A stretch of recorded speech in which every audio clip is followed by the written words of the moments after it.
Bad moonshine on, stretching across your path.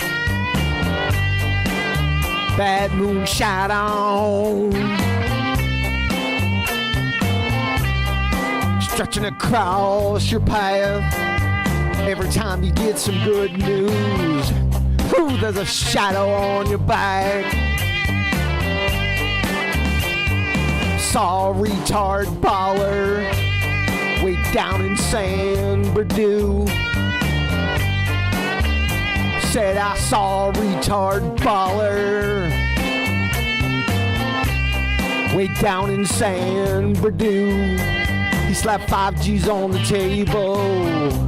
Said, keep me away from my tomb. No, no.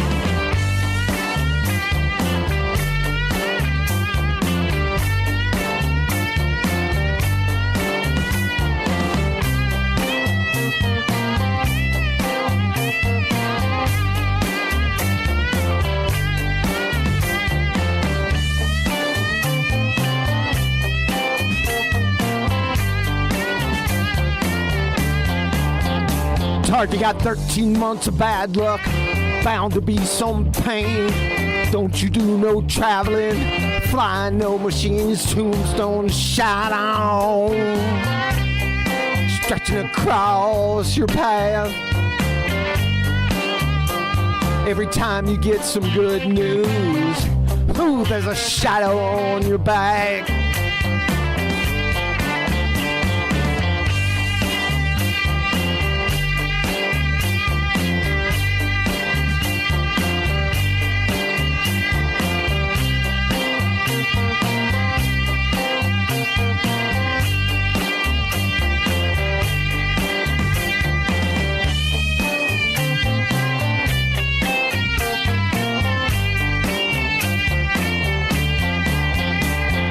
Sold the hard luck charm, cost 8,000 more.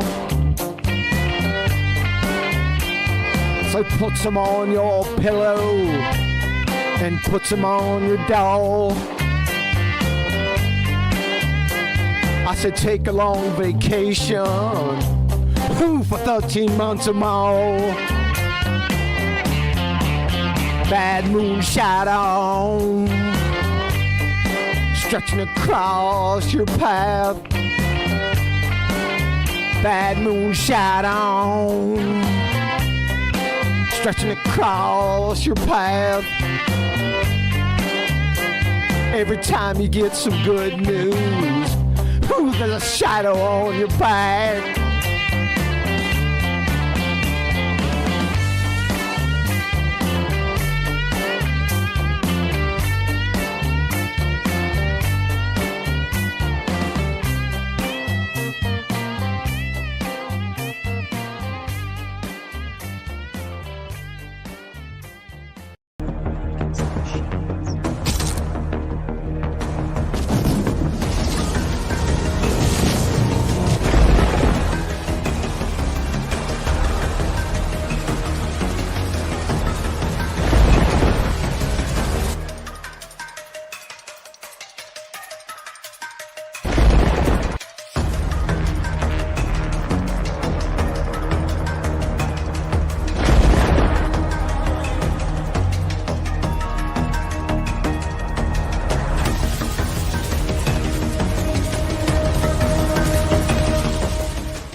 And we're off. As usual, if you'd like to support this channel, there are PayPal and Patreon links in the info box below. Maybe you might not want to after that song. It's so damn cringe, but hilarious at the same time. Welcome to the show. Scroll on over to Discord, see what we got hanging out in there. There's a beautiful Betty Van Velsen in there. Give me a yo. Yo. Thought that was friggin' weak. I know. Try that for once. You did that on purpose. Yes. You just wanted the yo, right? Just wanted the yo. That's all I wanted. Man, it feels so. It feels so long since the last time I was out here and had a show. It's only been last Tuesday. Mm-hmm. It feels like a month. Wow. You didn't go on vacation while we were I didn't go on vacation. waiting around here. Well, maybe a mental vacation. What is a mental vacation? It's just when you don't think anything, you just stare at the wall. You know how you stare at something, but you're not really looking at it, and it melds into. You just look at it. It's just like a. I don't know. What would you call it? I don't know. Has anyone ever done that? Where you can't focus on. You're staring at it, but you can't focus on it. But it's like almost in a comatose state. Catatonic. Yeah, that's the word I was looking for.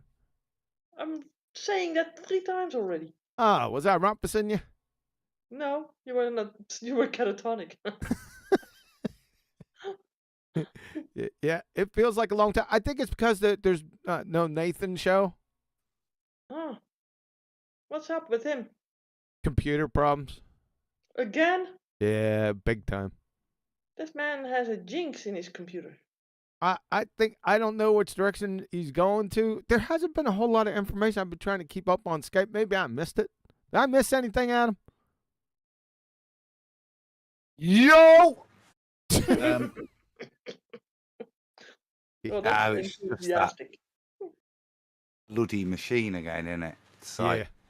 Yeah. So there's not. Oh, Brian decided to show up for his presentation then. Wow. I was. Yo.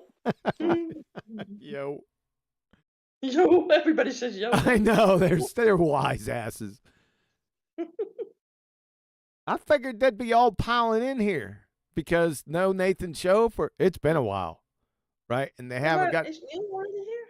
They haven't got a chance to get their 10,000 words out. You know, I figured they'd pile on in here. Where is Neil then? It's not even Arwen. That's skanking. Hey, there's no one in chat either. It's very quiet.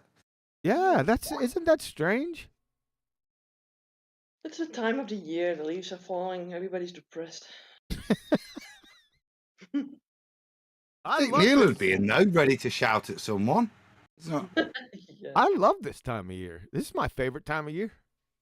Yeah, except that you did not wake up nicely this morning, you said. No, we were discussing this in before the show that I woke up this morning. I was like, what? I feel horrible.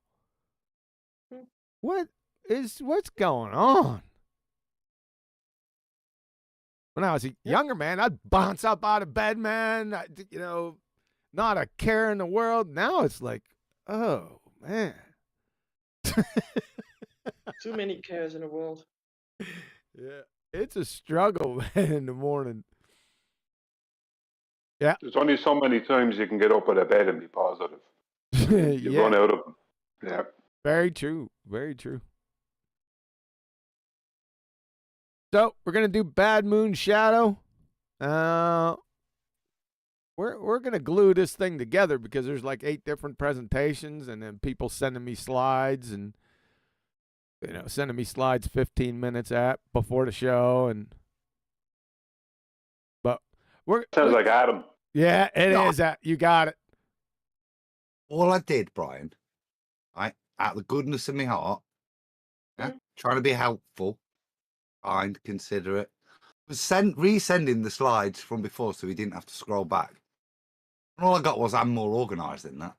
I already have it in my database. It was less eloquent the way QE said it, but this is Brian's presentation tonight, really. My only addition, really, is some research that I did that really does support it. So it's just to back it up with a bit of reality. Historical reality. The observation was mine, as in the thought about it was mine. But you brought the proof. Now, not that I didn't think the proof was there, but I would have to go looking for the proof. I would have to go doing stuff to get the proof. And I would have found it eventually. But what you brought is the proof immediately. So it's not mine. It's 50% mine, 50% yours. Because the minute I talked to you about it, like within 2 minutes, Adam had the proof. Do you know what I mean? The very thing you need. And I wouldn't have got to that for a month. I'd have been going through a lot of measuring shadows and God knows what other nonsense I would have been doing. So Adam immediately, within 2 minutes, had the thing that proves it. Yeah, cool. So what we'll do, Brian, you'll just do it because we didn't have pre-show production like we ever do. I can't. Yeah, Betty, how many times over years have we had a pre-show production meeting? Well, I think I can remember that you wanted us to be there a half hour beforehand. And that was only in the beginning, the first year, and I think it lasted 3 months. Yeah, but we didn't have production. We just sat in there and talked. A little sometimes, but not much. No. Yeah, because you did all the presentation, so there was no getting. See, but if we had one, we'd run out all the things we were going to tell each other. You tell yourself in the pre-show. Yeah. Because we basically are not friends. You lose the good take. We just haven't met up because Nathan's show hasn't been on, so there was no interaction. We all kind of went our own separate ways for a short time. But basically, yes. There's a couple of guys got withdrawals this afternoon. So I think Refracted Curvature posting up a Google Hangouts link for anybody to join. We do speak to each other still. It's just when Nathan has a break like this, you think, okay, phew, I'll actually get on and do something in the afternoon for yes, you could get something done. Bad. I've had some free time too because I've been banned over in politics server for good. Again? No, this is permanent. This is permanent. Oh. What did you do now? I threatened the moderators. That's with what? I don't know. I thought I was acquitted of those charges. You never acquitted you. You have a life sentence. So I found myself, I said, damn, boy, I got a lot of free time. This is kind of nice. Oh, we got a super chat. Super chat. Super chat. Whatever. Where's Flatsy when you need him? Where's Flatsy? Nobody's anywhere. Everybody's gone. What's going off? Everybody's gone.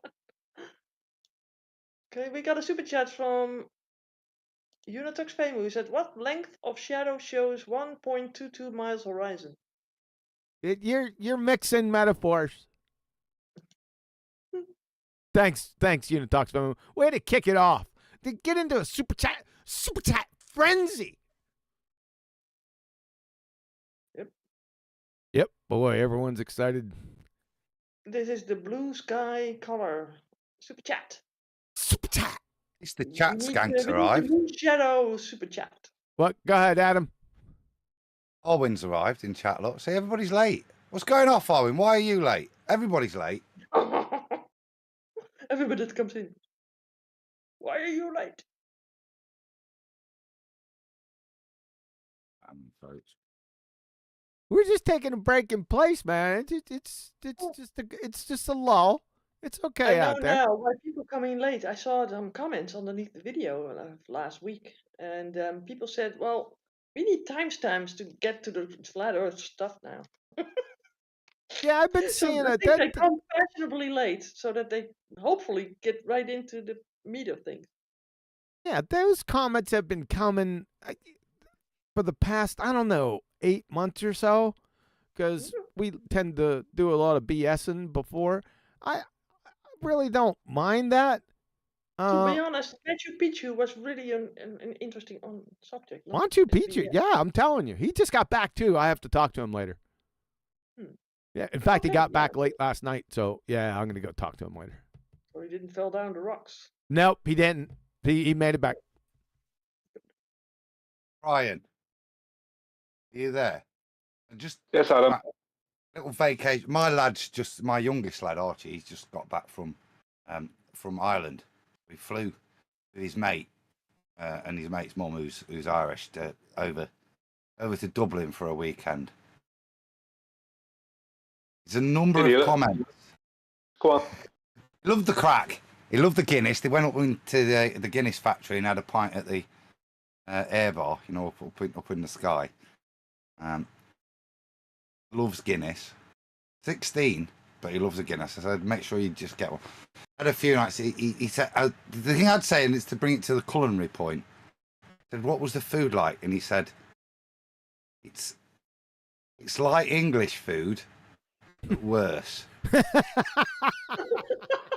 And he went to the carvery, and everywhere's very potato based. He said, he said, at the carvery, half the people, half the plate was mashed potato. It's very potato based food.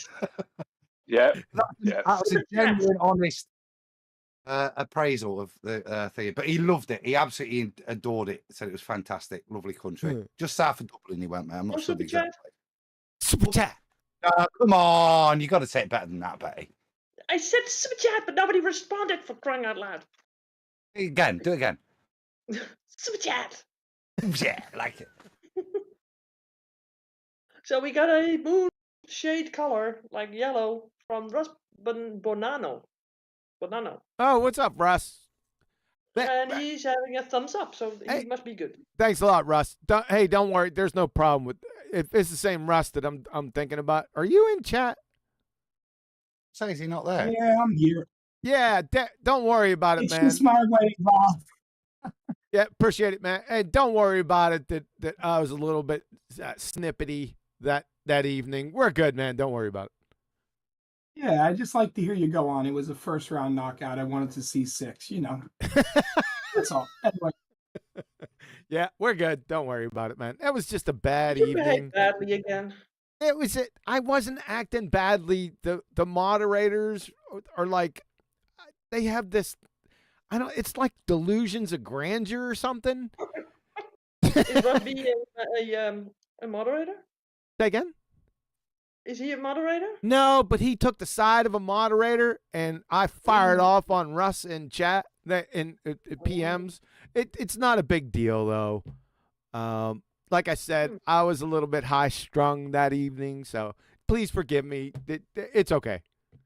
They have special underwear for that. For being high strung? What, wedgies? I guess don't go into the specifics. But... I guess my trolls out there are gonna have to timestamp this show too. I'm sure. Yeah. Getting back to that it started to irritate me because I never see. I'm not. I don't go on to flat Earth videos all that much anymore. But when I do, I'll look through the comments a little bit. Right? I hardly do that anymore. And why doesn't anyone dog anyone else out like that? It's only me. Why is that? That's not true. You don't go over other ones' comments on other ones' videos. Yeah, I do, but they never put timestamps in other people's videos. Yeah, because they don't talk BS like. Yes, they do. That's all they do. Yeah, but that's why they come for that. They don't come here for the BS that we do. Oh, they want the straight sex. Yeah, because they accustomed to you being like straight. I see. Okay. All right. Fair enough. Short and concise. That's all the right. motif. Yeah, but we got to let our hair down for a little bit because we haven't. I got a good excuse for this one. We got to let our hair down because Nathan's show hasn't been on for a while. We haven't interacted with each other. We got to have this back and forth. This like four. No, that's no excuse. No, it is. No, it is because that was not happening last week. I can't remember what happened. Last week was the video that they put it under, and now this week was Nathan's mishap with the computer. Oh, right? Betty, they've been doing it for a lot longer than last week's show. complaining that we are talking too much BS instead of going to the meeting. Yeah, No, oh no, no. yeah. It's been going on Oh. for a long time. People are like wanting to know the flat Earth proofs. Well, they just have to wait. But It's I like they just have to wait a little bit. This is like foreplay. No, yeah, but there's sometimes a 5-hour foreplay and then a 3 minutes like relief. I thought you guys liked that. You might. What, Adam? Adam wanted to go ahead, Adam. What? I just like the way your response to people criticizing you wasting time is to waste time by talking about them criticizing wasting time. Exactly. You like that, don't you? Yeah. So we get a chance. Anyone can join. There's the actual link that works now. The other one worked anyway. You can come on in here. It's fine. No ballers are going to come in there. They're not as dumb as they look. Right? That's not happening anymore. So what else do you want to do? Earth's flat, stationary, and contained. What else you want? See, someone in the chat also said here, sort of Felix Feli XC. Kiwi, please timestamp your videos. I'm not a troll. I'm not timestamping those darn videos. All you got to do, lazy bones out there, is go to the video after it's done recording and just hover your mouse over the timeline, right? And then when you see, if you don't want to listen to the high level banter, then just click on it, right where the presentation starts. It's real. You don't need to be a rocket surgeon, right? In fairness, there was a lot of times when you would have got serious and straight to business. Let's take the black swan as an example, right? For anyone who wants to complain out there, let's take the black swan. Like, serious, down to business. Let's say just that presentation. And that presentation was done several times afterwards, right? Serious, down to business. Banging it out. This is what it is. This can't be that because this is this. End of story. This is how easy it is. It's that simple. When they say refraction, it completely destroys them. Blah, blah, blah, blah, blah. And what happens? They all wanted to argue with the borders about refraction. So none of them have a leg to stand on. They're going to complain about us talking at the start. I don't care. Because when we used to get down to business and when things were much more serious than they are now, with something as simple as the black swan, they go off out, they'd make a point of not arguing it. They'd want to argue about what refraction is and go on through a load of nonsense. Yeah. So, sorry, even if the people complaining do understand what we're talking about, the majority of people out there who were given the chance, they went off and like some of them are even saying the black swan is a bad argument now. Do you know what I mean? That's what's going on out there. Yeah, you're right. I agree, Brian. Yeah, they're always complaining, right? You can't please everyone. Always complaining about something. What do you want? Undoing fallacy of nonsense or a little chat and an education on Machu Picchu? No, Yeah. I'd sooner have. I'd know what I rather mean? have the Machu Picchu. I would really have that because it's all over. And speaking of which, this refraction thing, that's what BALLBUSTERS, this Saturday, we're going to do refraction again because that's ironic that he would bring that up. Now, I have not only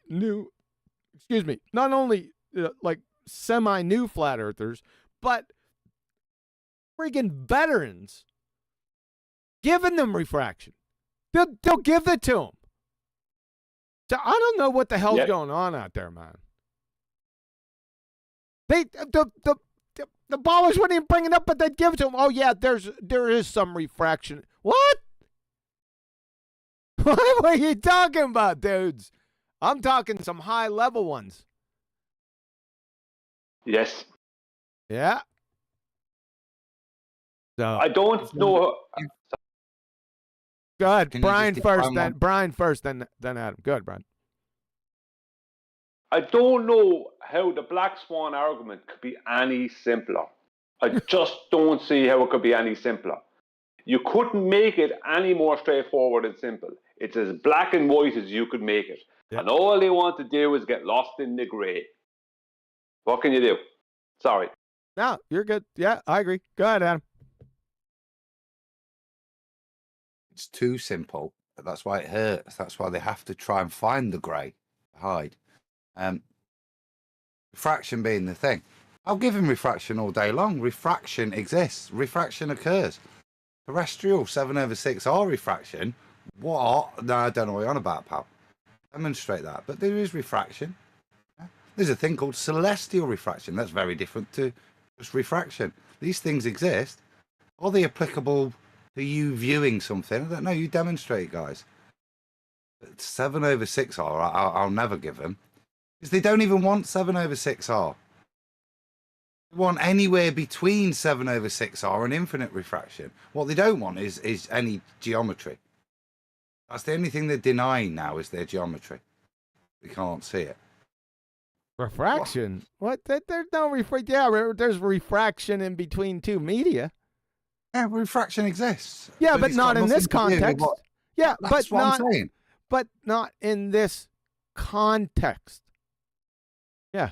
Yeah, but I'll give you refraction, but now show me what you're on about in terms of what you're on about, because there is no media change. That's like giving them social security numbers, but I'll give them social security numbers if they're Americans. But what does that have to do with anything? Nothing.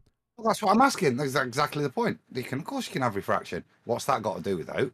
Where's your media change? How is it that flat earthers don't know the refraction arguments and how to debunk them after all these years? How's that possible? Because they think they know everything. They don't need to listen to anyone. It seems to be. And not only not debunking it when the ballers bring it up, but before the ballers bring it up, they themselves give it to them. No, and I'm not just talking, not with the Black Swan, I'm just talking in general. Yeah, they actually want to give them, because what the ballers need to do is take actual things in the real world and hijack them. Refraction is one of them. They want to say the word refraction, but not tell you that they're referring to, or not be specific that they're referring to 7/6 of a radius, and greater than 7/6 of a radius, right? They don't want to be specific about that, but the flat earthers don't mind because they're willing to give them refraction to. This is something that's going to annoy you. So to move the conversation along, why would you move it past that point? Do you know what I mean? No, because yes, you can do this. I tell you what, to have some fun, to allow them to go past, because it's integral to their claim that light bends. Okay, but that's kind of what you're allowing when you say that. And sometimes it's let them have it, because you're still about to get destroyed. Even if somehow you can bend light and you can't prove it, yeah, I'll let you have that. That's what you're letting them have, just to show that even then, what they're about to claim doesn't work. I've no problem with letting them have something if, as you're saying, Brian, it's to move the conversation all along. Or, it's like when you're talking with Rufy, yeah, you have to let him make his shit rubbish point, yeah? Otherwise, you don't get to destroy his shit rubbish point as well. You never let him pass that point of defining refraction. You don't get to have the additional fun. Well, if you're going to do that, you've got to be skilled, haven't you? You've got to know what you're you have to know what you're talking about. You can't just let it happen and not know what you're talking about. It's okay to allow them to do it for the fun of it, so because you know where they're going and you know how to take them apart. But if you give it to them and then they get an edge that you can't take back, why did you give it to them? You know what I mean? It makes no sense. It's like me arguing with someone who is a biologist. Why would I move away from basics on that point when I don't know enough about biology to do that? You know what I mean? I'm going to lose. Give you an example, Q. If you saw Flatsoids this week, I sent, for some reason, the Blackpool Swans back up and running a bit. Well, I just sent in part of the analysis, which is part of the piss taker roofie. And I'm putting on there the geometric horizon, the refracted horizon, and I've put a ruler on to mark out where these things should be calculated and therefore drawn. And he says, I see you've completely ballsed up the Blackpool Swan again on flatsoids. I said, I know. Putting rulers on photos is stupid. But you started it. I've no problem letting him have his 7/6 because they're Muppets. Wherever they want to go, you've got to at least know the argument inside out if you're going to let them go past that. They respawned that train wreck? They don't know what to do, mate. Why do they keep respawning these? We destroyed that back in... How long ago was that? 2021. Jeez. No, I can't even remember it, right? All I can remember is the crazy conspiracy dumpster cats come out and say, well, we're going to give you the earth is flat. And I'm like, what? Yeah, you damn sure had to get that fairy tale elevation angle, right? That was perfect, man. Yeah. That was like, oh, God. Yeah. You remember that? Yeah, they shut up about it for a long time, but they're starting to try to bring it back, I think, again. Whatever reason. Did they think we forgot? Well, that's what they tried to do. I mean, they get battered with something, and then they just go back into the chest and see. They dig down into the bottom and find something they got battered on 3 years ago and bring it back as if nothing happened. Yeah, they do that. Yeah. Now, they're right. I did because it's been so long. I don't have all the arguments until I got them, stowed away. I can always revert back to them. It's pretty easy. But the biggest one was them giving them flat earth right off the bat. That whole thing was such a train wreck, though. That was just one of like 30 issues. But they Jedi mind tricked their audience into thinking no one ever, when they give these presentations, it's really funny. I don't hear this out in the quote unquote community. I don't hear ballers bringing any of this up. Only those three numpties. Have you? Has anyone been out there and been confronted with somebody mindlessly parroting the Blackpool Swan? Anyone? No. I've actually directly addressed it in videos, and I've had them come in and try to defend it, but I haven't heard them using it as an argument. I'm talking about the rank and file baltards, to take, like what we try to do. We try to give all the flat earthers the arguments, and they go out and they crush them, right? But on the other hand, they don't do that on their side of the house. I never hear, when they come out with quote unquote arguments, I never hear any of the lower ones parroting or using their arguments. Not once. Not only the Blackpool Swan, none of them. None of their arguments. Only the ones that put the arguments out are running them. You follow what I'm saying? Isn't that strange? I don't know. I find it weird. Well, the problem is that the arguments aren't any good. That's what the problem is with them.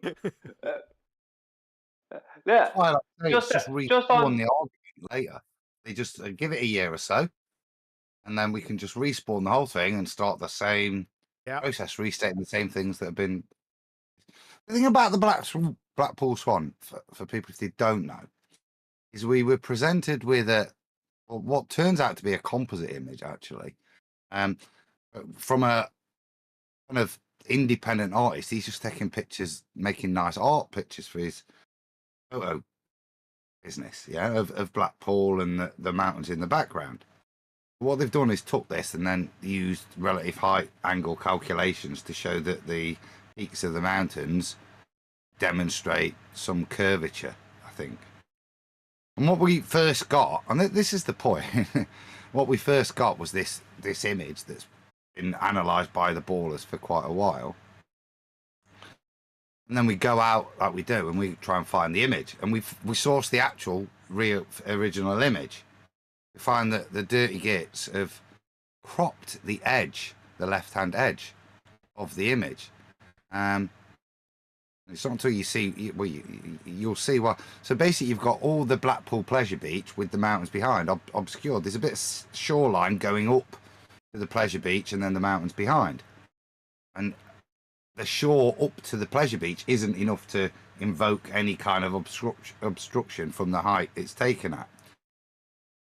But you see why they've cut the edge off, because the edge is to the other side where there isn't the peninsula of the Pleasure Beach sticking out. There's just flat, straight water all the way to the shoreline of where the mountains start.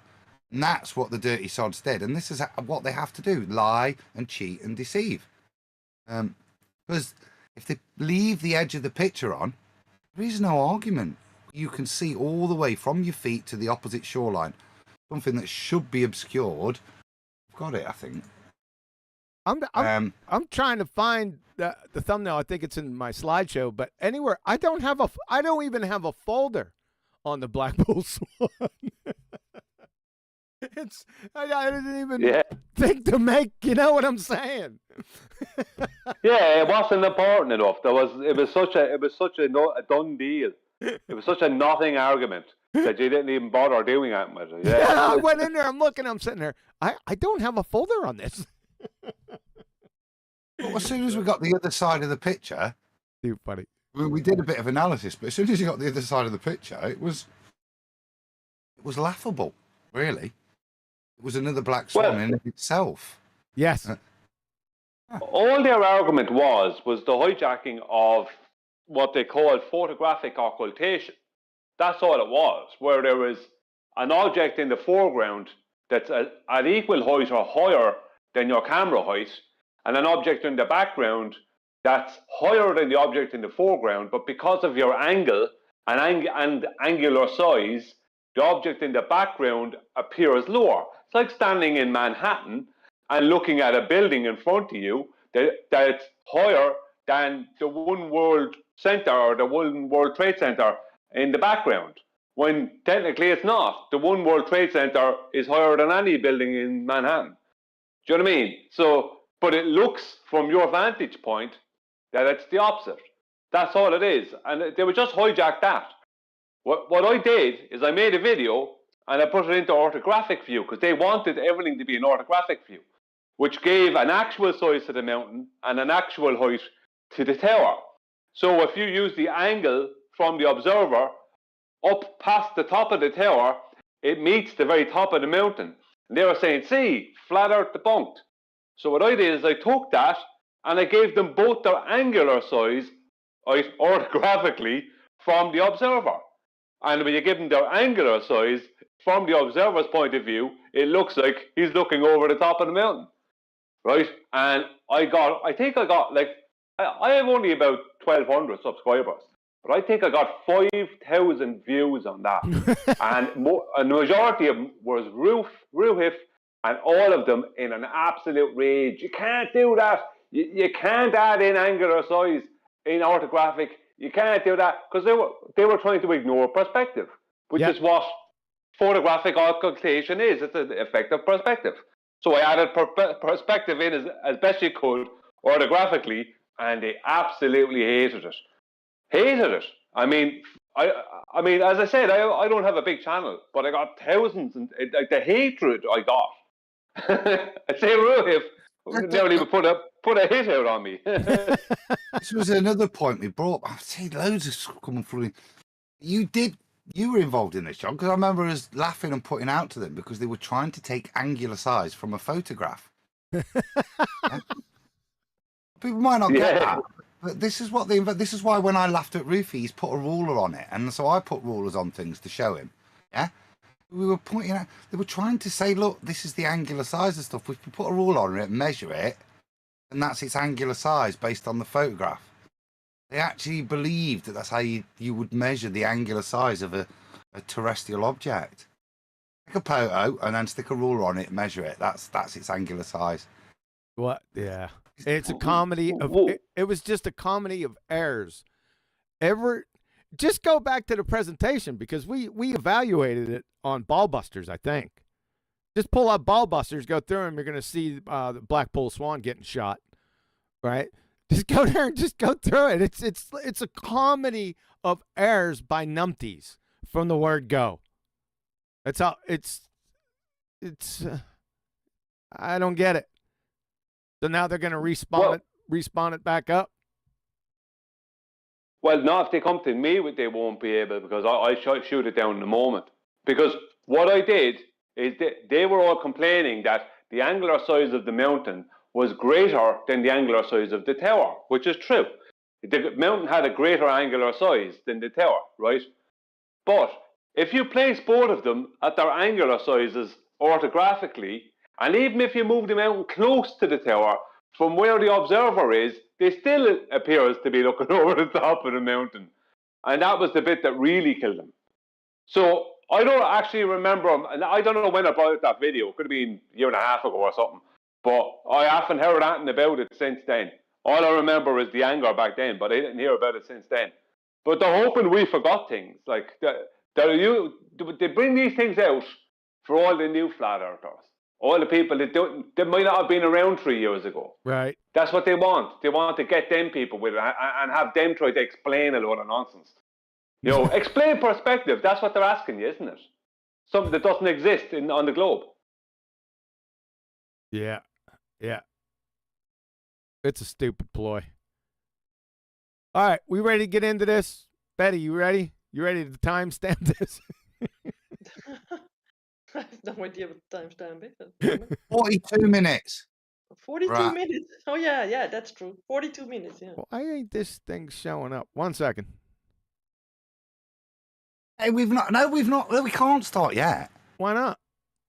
Betty wanted to bring up international affairs. No, we ain't going over international affairs. Well, no, because I wanted to bring up Armageddon. Oh, you did want to do that afterwards. Yeah, let's do that afterwards. Okay. Oh, Okay. by the way, another politic thing. I think that the server of a Flat Earth Debate and More from Gem Panda is taken out. Is what? Taken out, like my server was back in the day. Oh, really? Yeah. Because I was member of them, not that I did anything, but just sometimes to take a look who's in there. And I got a warning from Discord that there was some misinformation about health and stuff. Oh, so they got busted. Also here to not do that, just keep it on topic. All right, I got another problem. Wow. The go live, wait a second, let's try screens. Uh-oh. Nope, it's not letting me grab the presentation. Uh-oh. Yeah. You know what I'm saying? So I could share it in here? Maybe Adam can, or Brian can share it himself. Nah, hold on a second. Something's not right. Why is it doing that?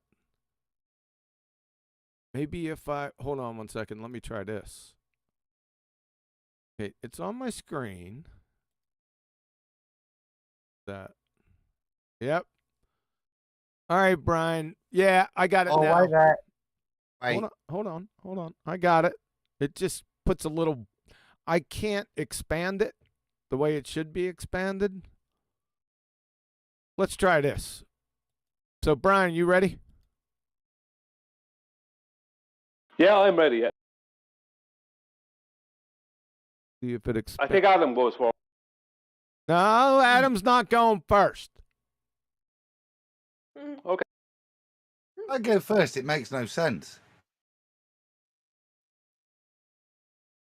Let me see if I can't get away with something here. You never can. Yeah, I'm going to try it. Tell me if you could see. Can you see it in Discord? You see fine. Yeah. You can see it fine? Okay, I did get away with something. It's about time. All right. You got rid of the frame. It's gone now, the frame has, but... See, I beat Murphy this time. Don't say that too loudly because he listens in. Yeah, you're right. I shouldn't have said anything. All right, Brian, your first slide's up. Just tell me, next slide, next slide, next slide. You know the routine. All right, and it'll be next slide. All right? Could you just zoom out a little bit on that one? It's a bit zoomed in. Zoom out.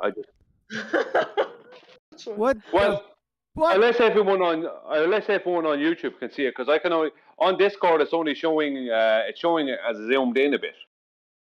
It's showing the whole damn slide. Is it? Well, okay. I'll just go ahead as long as people can see it see the whole thing on YouTube, because I see where I have divergent moonlight written and parallel sunlight written. Yes. Okay. Okay. Bad moon shadow. The whole point of this is the official claim from the ball side is that Eratosthenes measured a 7.24 degree angle to the sun, an elevation angle. And he did it while the sun was directly over a well in Cyan, and he did it 500 stadia away in Alexandria. So for him to work out how that would work on a globe, for those shadows to work on a globe, what he had to do is, officially the claim is that he had to claim that the sun was X size and X distance away. So that would mean that the sun had to be very big and very far away. The far away is to match the angular size, and the big is to give the globe almost parallel light rays. Not that they claim that the sun's light is parallel, but because it's so big within their model that the light that was hitting the globe Earth would be hitting it parallel, right? Now, rays of light don't exist. That's something that has to be pointed out. But that's how they describe it. But this is within their paradigm. So the claim from Eratosthenes was that if the sun was big and far away, then that would explain the shadows we see in reality that the sun gives us. If it was small and local, then the Earth has to be flat, right? That was his claim. So that's where the globe came from, is parallel light rays. Without those light rays being parallel, right, then the globe doesn't exist, right? So that's, if people want to give it a little bit of thought, that's why a geocentric Earth can never be a globe. It could only have to be flat. Right? That's a slightly separate issue, but that's for something for people to have a little thought about. The only way the Earth can be a globe is if it's heliocentric. That's the only way, which puts the sun as a big, right, what they would call a star in their model, right, in the center, and the Earth, globe Earth, orbiting once a day and orbiting around that once a year, right? So they need the sun's light to be parallel, so the sun has to be really big, right? But to be that big, it has to be a certain distance away to match the angular size we see in the sky. That's the basics of Eratosthenes. That is the beginning and the end of the globe.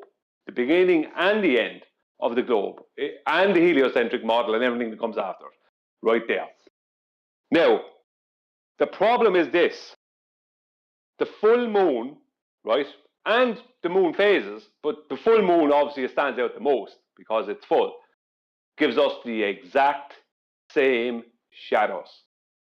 Which means that any shadow that the sun gives you, when the moon is in that, full moon is in that exact same point in the sky, you will get that exact same length of shadow. The shadow will be no different, your angles are no different. Now, when we first did this presentation back early in the year, when we first did this, or late last year, I said it wasn't possible for it to work on the globe. But it was pointed out to me by Rob Durham that if you go through it, he went through it in CAD, then I did it on GeoGebra, that actually somebody spotted it, right, well prior to us. That means there's definitely been some dishonesty going on within the heliocentric model. It's not just belief. So someone did spot it within their paradigm that the moon has to be, right, has to be able to match. They have to be able to position the moon, give it a size and give it a position in the sky that will allow it to give us the same shadows as the sun gives us. So the moon in their paradigm is, I think, 1,000 miles in diameter, and it's about 38,000 miles distance, 35 to 38,000 miles away from their globe Earth. Now, what I'm showing here is that if you model this out in CAD or GeoGebra, the parallel light rays from their sun will give you the exact same shadows as the divergent light rays from their moon will give you. When you place them both at their sizes, the sun in our model, I think, is 860 something thousand miles in diameter, and the moon is 1,000 miles or 1,200 miles in diameter. Their sun is 93 million miles away. Their moon is 35 to 38,000 miles away. So when you get those exact distances and sizes from NASA and you model it out, what I'm showing on screen, the bottom 3 yellow lines are obviously, that's parallel sunlight, right? And the top 3 white lines are divergent moonlight. You will get the exact same shadows on the globe, right? Now, the people on our opposing side will first state, wow, see, it all works, forgetting something very crucial, right? So if you just go to the next slide, please, QE. Thank you. What they're forgetting is this, right? Is that allows them to make the claim that the sun within their paradigm is very big but far away, and the moon is small and closer, right? But they both have the same angular size, and because of their positions and relative sizes, they will give them the exact same size, or the exact matching shadows, right? So the full moon and the sun gives the globe matching shadows, right? Now, the original claim was that Eratosthenes needed the sun to be a certain size and distance to match the shadows we see in reality. Because if the sun was smaller and local, then the Earth has to be flat. Now, the reason he even did that and went to the shadows is because he knew he was after just measuring an elevation angle, which meant that the distance between his position in Alexandria and the well in Siam was a horizontal distance, because he understood that you can't have an elevation angle with a curved adjacent, right? He referenced the surface of Earth. That's what he did. And what he did was measure a portion of a longitude line. But even within their model, taking all that into, or their paradigm, let's call it, taking all that into account, someone on their side could still tell themselves, no, it's all okay, it all matches, the sun is big and the moon is small. So if you go to the next slide, please, Kiwi. Thank the Lord, because I got a big yellow friggin' circle embedded on my retina. Oh, God, now it's a white one. Now it's a white one. Yeah. So the next slide, this is where the problem starts, you see. It's like, well, technically, I could claim the Earth is a globe, and I could claim that the moon is 800 and something thousand miles in diameter and 93 million miles away, and the sun is like 1,100 whatever miles in diameter and 38,000 miles away, and they can't argue with it, because all they can do is argue the opposite. They can't claim that we are orbiting on a globe Earth orbiting the sun, right? And it hold up stronger than me saying that we're on a globe Earth orbiting the moon, because it makes no difference, because the sun can be small and local within their model and give us the shadows that we see, but only as long as the moon is really big and far away and gives us the shadows we see. So that would mean that the moon, I could claim, has got almost parallel light hitting a globe Earth, and the sun has divergent light hitting a globe Earth, and they can't argue.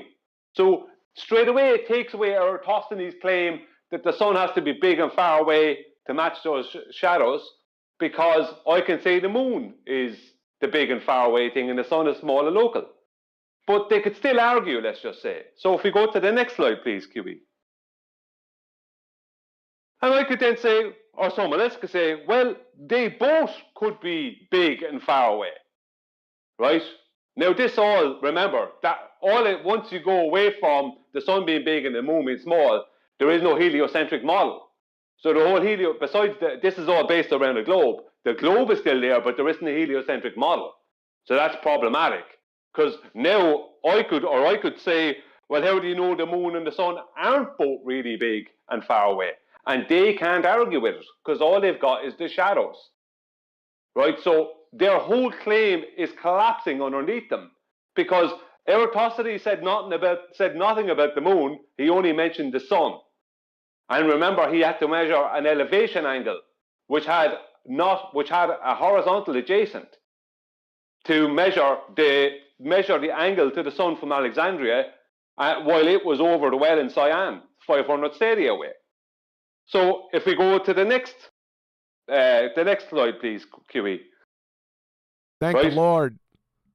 But the problem then is I can also claim, well, they're both small, about the same size and local, and they have divergent light, which gives us the exact shadows we see over a horizontal plane. And they can't argue it. They can't argue it then, because we have the evidence that the moon and the sun give us the exact same shadows. The full moon and the sun give us the exact same shadows. There's no difference. It's so much no difference that they had to add it into their own model without telling anyone. So that means they don't have a claim of Eratosthenes. They don't have the claim that the light from the sun is coming in parallel because it's really big and far away, because they can't prove it's really big and far away no more than they can disprove that me saying that the moon is really big and far away. Yep. The fact that we see the same exact shadows, right, from the moon, full moon and the sun, means that they are in major trouble, because he needed the sun to give us those shadows, specifically the sun. The moon giving us those shadows and then not being able to argue with the moon being big and far away or small and close, or both being big, both sun and moon being big and far away, that causes them major problems, because that instantly starts tearing apart their heliocentric model, right? They can still be on a globe, but their whole model changes around. Then we're not going around the sun, we could be going around the moon. Like, technically, mathematically, I could change the whole thing around and come up with a lunar-centric model. And they wouldn't be able to argue it from their point of view, based on their standard of evidence, you understand? The standard of evidence is supposed to be the sun shadows, right? That's the standard of evidence. So if you just go to the next one, QE, this is the same one as the previous one. It's just slightly lighter at the background. It's just a visual thing for people to see. Maybe they see this visually better. But the whole point is that close and local sun and moon around two objects that have the same apparent angular size in the sky, both having divergent light, which we know light is divergent, and it's admitted within the heliocentric paradigm that the sun doesn't have parallel light rays. It is always divergent, but they're almost parallel when they hit their globe Earth. But both of those being of equal size enough in the sky from our position with divergent light will give us the exact same shadows which they do over a horizontal plane. Last slide, please, QE. Oh, sorry, next slide, please.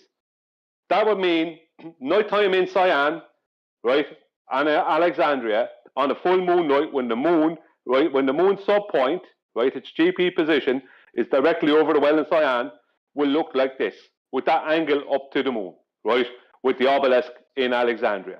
And if you go on to the next one, please, QE. That was a good one, because it's black. It's not burning my retinas. Yeah. Oh, God. Right, and the next one then, please.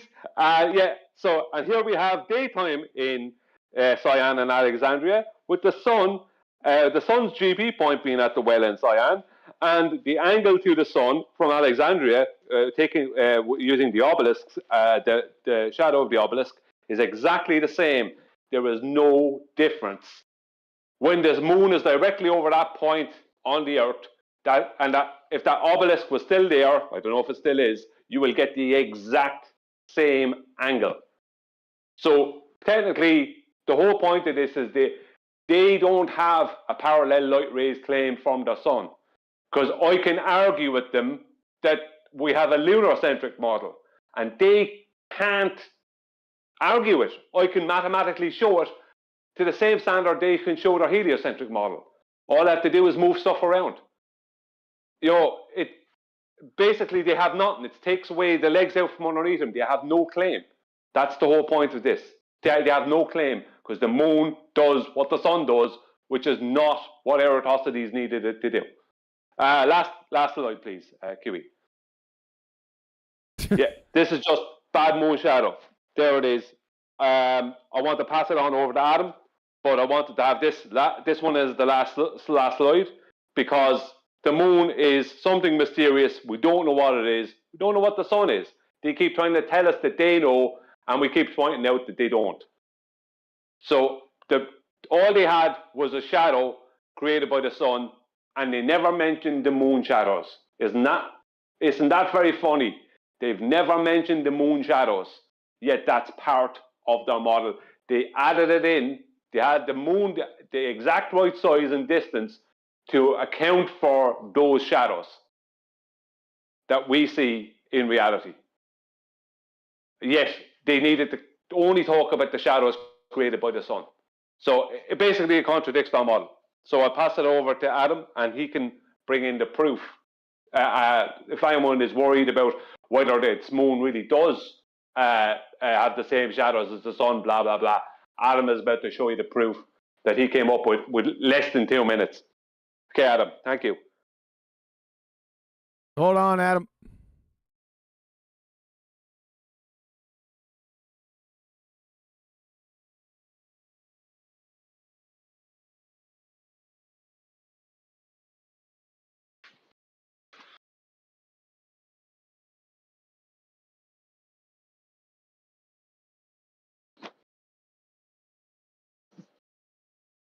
This is a shout out to Brian. Thanks for a great presentation. I know you recognize this. Go ahead, Adam.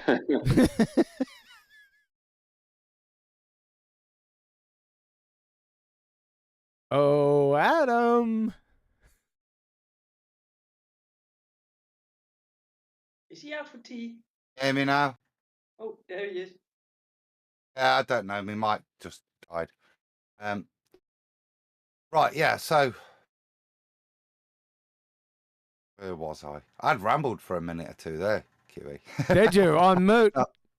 Yeah, not on mute. I was unmuted. You just weren't working. There was Brian's third to last slide. I'll just really useful. That is midnight on a full moon. Okay, it's exactly the same as if, yeah, tells you exactly midnight. It's the exact opposite of midday when it's a full moon, and that's due to its position. And that I'd not seen that slide before, Bryce. So that's brilliant. That slide exemplifies the point. And the point we're trying to show here isn't any flat Earth claim of anything.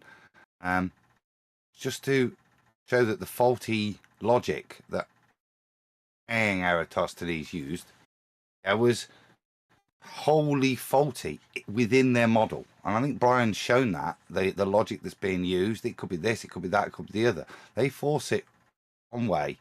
But as we're showing here, that is a statement that if it is this, it's big and far away. What we're showing within their model is no. The logic that if it's either big and far away or small and local is denied even within your own model.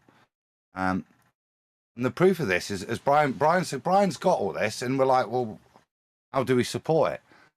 And I do lots of geeky reading, so it wasn't just quick. It was just knowledge from reading stuff about hence stuff as well. In terms of use of lunatics on boats.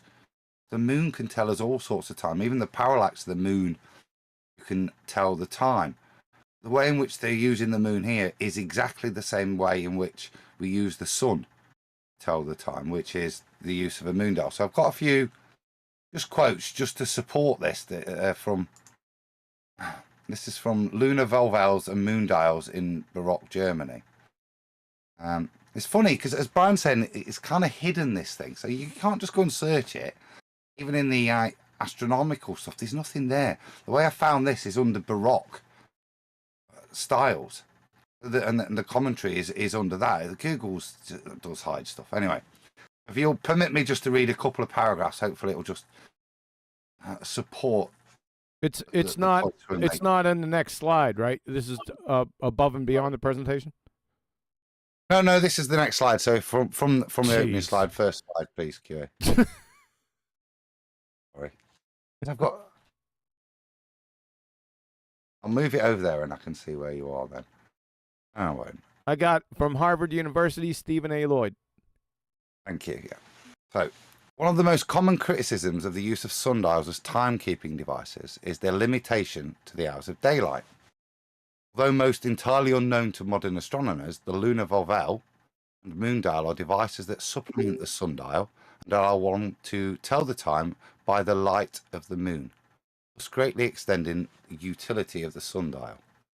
It's the same thing. We're using the term volvel. There's a reason for this.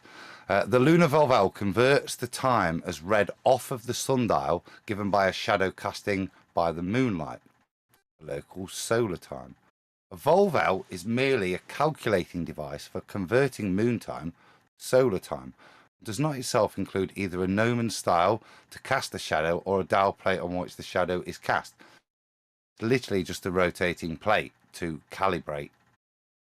Moon dials are somewhere rarer, but operate on the same principle. Two notable compasses from Augsburg, Christopher Scheichler and Jonathan Martin, made sundials out of brass in which the dial plate itself contained several movable silvered rings or dials which enabled the direct conversion of moon time to solar time, i.e. a moon dial. Is this extra or is this the next slide? Sorry, yeah. Next slide. Tell you what. You rubbish, aren't I? What the hell? How many floggings are you into now? It's second bottle. That in mind, next slide, please. I'm on 123. I want, no, the next one, please.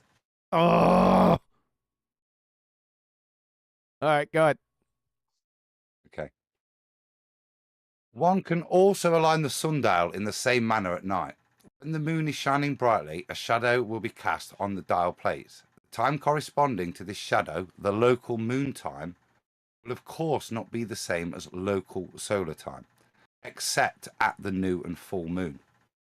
And this is what I was returning to, why it is correct. So a broken clock being correct twice a month, but in this case it kind of is. There is no need for the adjustment, and I'll explain why.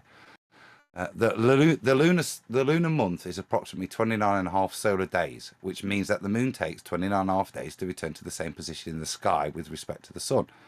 The consequence of this is that the moon appears at the same position in the sky about 49 minutes later each evening. Its regular lateness of the motion enables one to relate the moon's position in the sky to the solar position, which is defined as the local solar time. Next slide, please. You're on it. There are two preconditions to this conversion. First, the moon must be shining brightly at night. You can't use a sundial with behind a cloud, can you? The sun. This limits the use of the moon dial for approximately first to third quarter of the moon. It's interesting to note that the whiteness of the ivory on the diptych dials and the use of silvered rather than brass rings on the moon dials greatly aid the observer in seeing the faint shadow. Important, this is a very faint shadow. Secondly, one must know the age or the phase of the moon at the new moon, and the local solar and lunar times coincide. Therefore, the moon becomes later each day by a constant of 49 minutes. The amount of the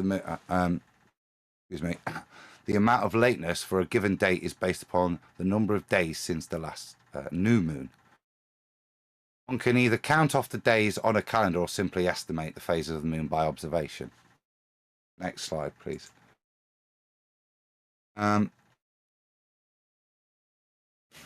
I'm only going to read the first one.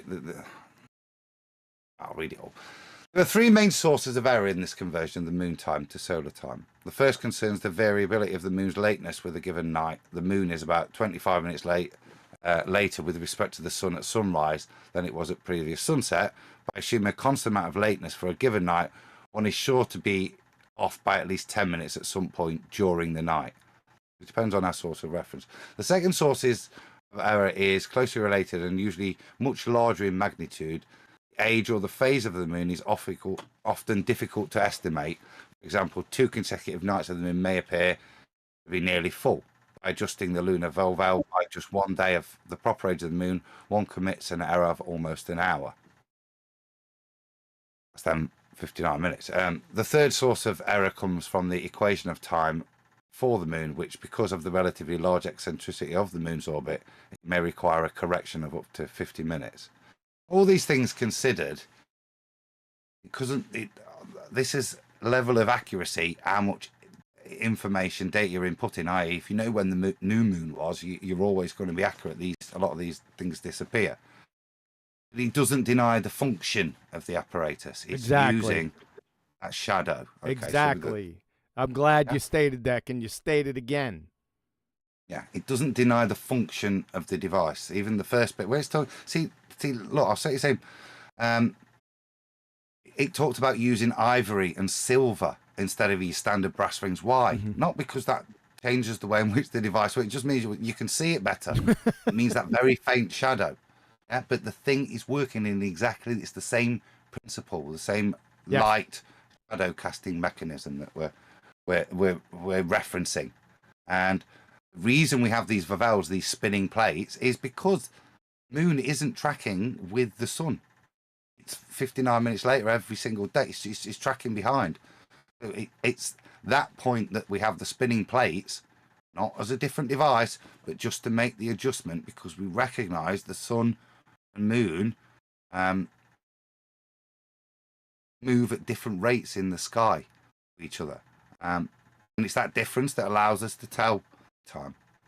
So these are things more really just to showing you how accurate you can use it if you've got the right information. I reiterate, sundial works in exactly it is a sundial used at night using the light of the moon, give you the correct same solar time as described. Next slide, please, QE. This is just a little bit more information on it, but again, it's important because it's telling you how and why it works. Brian referenced elevation angles. When opened so that the plates are perpendicular, the string connecting the two plates casts a shadow on both the horizontal and vertical plates. By aligning the north-south facilitated by a compass that is usually incorporated into the bottom plate and keeping the bottom plate parallel to the ground, one can read off the local solar time. The reason I included that is this whole way in which sundials, moondials all work is fundamental based upon a flat earth. Yep.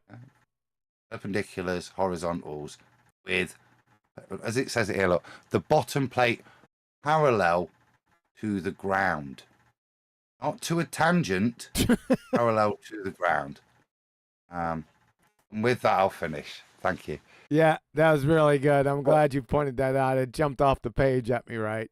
The bottom of the plate parallel to the ground. I'd like to have the guy that wrote this come on in, and then we can grill him on how can the plate be parallel to the ground if the ground's curving. just one of those little snippety things. It's not a big deal, but it is a big deal. Yeah, you're done. The Globetard's over with. Just add to it, for anyone who may not have been able to follow on properly with what Adam was stating there, the volvel part is the rotating part within the apparatus for the moon dial. And it's only because of the phases of the moon. But that is not necessary on a full moon night.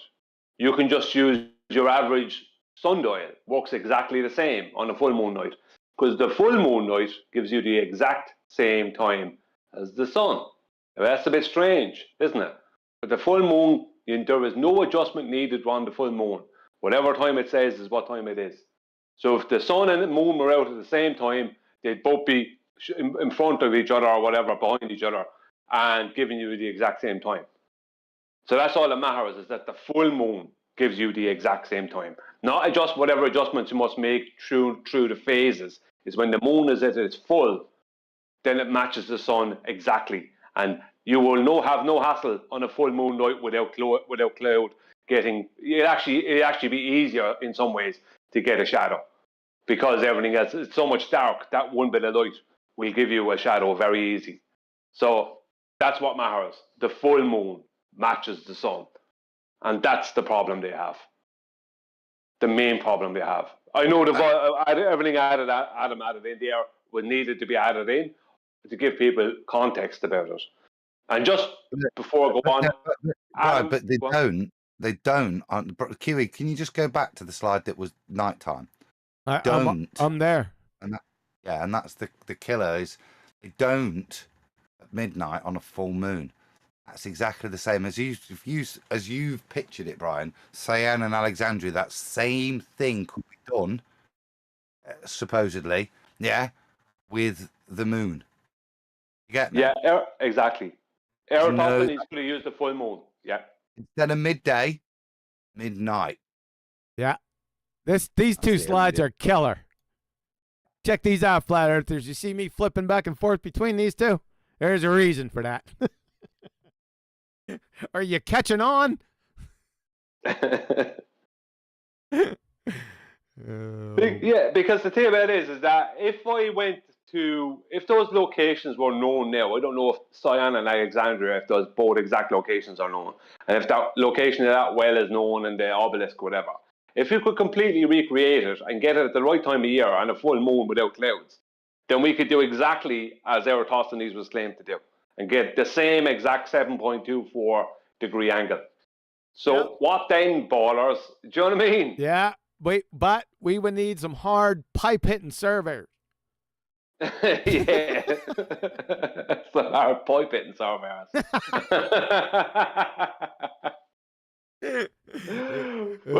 But that's it, though. I don't. Go on. No, I was going to say, how is it going to send smoke signals at night? No, at night you'd use the torch relay method. Yeah. I like these two slides, man. I hope everyone can appreciate these because it envelops the entire argument. Yeah, no one needs to say anything. Right? All I got to do is show you this, and then all of a sudden do that, and it's turn out the lights, baby. No pun intended. What I can do is I can put both of them together into make them one picture. Yes. And I'll send it on to you later. So you'll have it for, that's Appreciate it. Yep, I'd like that. That is too funny. All right, I think I missed a slide. There's that. Are you happy, Betty? That's the one I missed, folks. Of course, they can't see it in Discord, but that's the slide I missed. unless you can see it. It's in tribute to Brian. I'm seeing the one where the nighttime moon over Cyan. That's what I'm seeing. All right, just relax for about 10. Nice. Just relax for about 10 seconds, Brian. And are you watching it on YouTube? No, I'm just on Discord. Go to YouTube. You see, now you've put that picture up. Best potato skins I've ever had are in Dublin. I was looking at this last night. I'm not a real big baked potato eater, but if that was placed down in front of me, I'd have to have a go at her. You know what I'm saying? Cool. Great presentation, guys. Outstanding. It's game over. Game over, man. Game over, man. Yeah. Well, I think that one slide alone with just the moon, that alone, because it shows Cyan Alexandria, that alone, you don't even need the other one, but I'll do it together anyway. But that one alone just like says it all. Like they can't deny it. Yep. I interrupted your presentation, but my mic was broke, Brian. And that slide, please hold it up. Yeah. As soon as I saw it, it makes the point exactly. It's fantastic because we didn't have that last time, I don't think. We did, yeah. Yeah, we did. Did we? Yeah. It didn't hit home as well, but that kind of solidifies the point. Yeah, I spent just about as much time on it last time too, if I remember correctly. I'm getting Alzheimer's. I'm getting older. It's terrible, isn't it? Yeah, it is. That's it. I mean, my memory's almost as bad as Flats's with regards to what the start time is.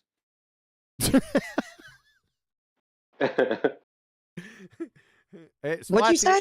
Oh, she is out there. We missed you. We had to Superchat. Did I miss some? I'm sorry. I was a little late today. That's it. We got to give her another chance, guys. Somebody throw in a Superchat. That's pretty weak. Me soliciting that for that reason. That's reasonable. It's more than reasonable. Is it more than reasonable? There you go. Well, I'm justified then. I was acquitted of those charges. Betty, are you happy with the rerun? That's the question. There you go. I was just going to say, that's why I said I was acquitted of those charges, because I wanted to bring Betty in. Sure you did. You can't fool anybody with that. But to answer your question, Adam, yes, I thought that this was a very good one to just restate, because it was, what was it? It was near Christmas. Yeah, so it's had to be coming back, and because this is a simple one, right? A simple one in that sense that we have an extra thing to point to, that the sun and the moon aren't that different when they cast shadows and stuff. So I like it. Aren't that different? There's no difference. Yeah, there's none. Yeah, these are the moon. Well, you can sort of. It's dark when the moon shines. Oh yeah, that's the difference. But the measuring is all the same. Yeah. Exactly. Yep. Exactly. But you have just the different bodies in the sky are at a different pace. So the sun is at a different pace as the moon. Yeah. And when I heard that the moon comes sort of I think, is it 45 minutes later or 48 minutes later than the sun behind? Depends. 49 to 50 minutes. 49 minutes. 49 to 50, yeah. And that's I got that in the sense that I thought, okay, now I understand how the moon sort of works when I can sort of expect it, because every time that I see the moon out, in which phase, whatever, I can sort of count. Okay, now I will see it sort of there in the sky, or there I'm going to see it after the sun goes down there in the sky, and it's kind of cool to know that, sort of like a time clock, like a clock, worldly clock. Well, do you know what, Betty? And for anyone else listening, I found over the years that the one thing that was the most difficult to find information about in the sky is the moon. Trying to find out its proper path throughout the month, where it goes, you know what I mean? As in over the earth, what is its path? The way it's easy to find out about the analemma, the solar analemma, they show you that all day long. But when it came to the moon, they didn't want, it seems Google does not want to talk about the moon. Weird. That's what it seemed to me, yeah. Why? Because obviously the moon is the real killer for the globe. Because the astronomers do know what the moon does. They do. It's part of astronomy. So if you are Rob Parks on the globe side, he's an astronomer, PhD astronomer. So he has to know about the moon. He'd have to know about the moon. If you're a PhD astronomer, you'd have to know the path of the moon and what it does. He'll describe it heliocentric from a globe, but you wouldn't figure that out from the torture I gave him for over, I think it was 25 hours. Did you give him a hard time? I gave him the same thing. Hold on, Adam. I gave him a treatment for like 25 hours. I do remember there was a big, massive treatment. So I do remember that. Yeah, Yes, I do. Yeah. Go ahead, Adam. I was just supporting Brian. I alluded to it in the presentation, saying how hard it is to get this information. You can't go to astrology stuff to find it. Say, I found this information by researching Baroque plates, and Google just won't give it you with a clean search. So I'm searching Baroque volvels, and then I stumble after loads of stuff against this Harvard stuff that gives you the descriptions of what's gone on, you know, how and what they're used for through history. It's not easy work. You're all right. Anything with the moon, it's hidden, or not even hidden. It's hard to search for. You have to go via different descriptions. If you cite moon dials, you get fuck all. Do you know what I mean? Yeah. It's No swearing. sorry. Excuse me. Well, I'm looking at something at present. I was looking at, well, not at present, it's just earlier on today I started looking at like the path of the moon. And the most places, most sources will just say, well, it stays kind of between the tropics, right? And it moves between the tropics over the course of a month. So, like the sun will be from one tropic to the other, and then back to the other tropic. You know, will take a year, right? So from one tropic of Cancer, to the Tropic of Capricorn, and then back to the Tropic of Cancer, that'll be 12 months, let's just say, right? But the moon goes between the tropics over the course of a month. But they then start talking about a 5.1 or 5.25 degree slight difference that the moon makes.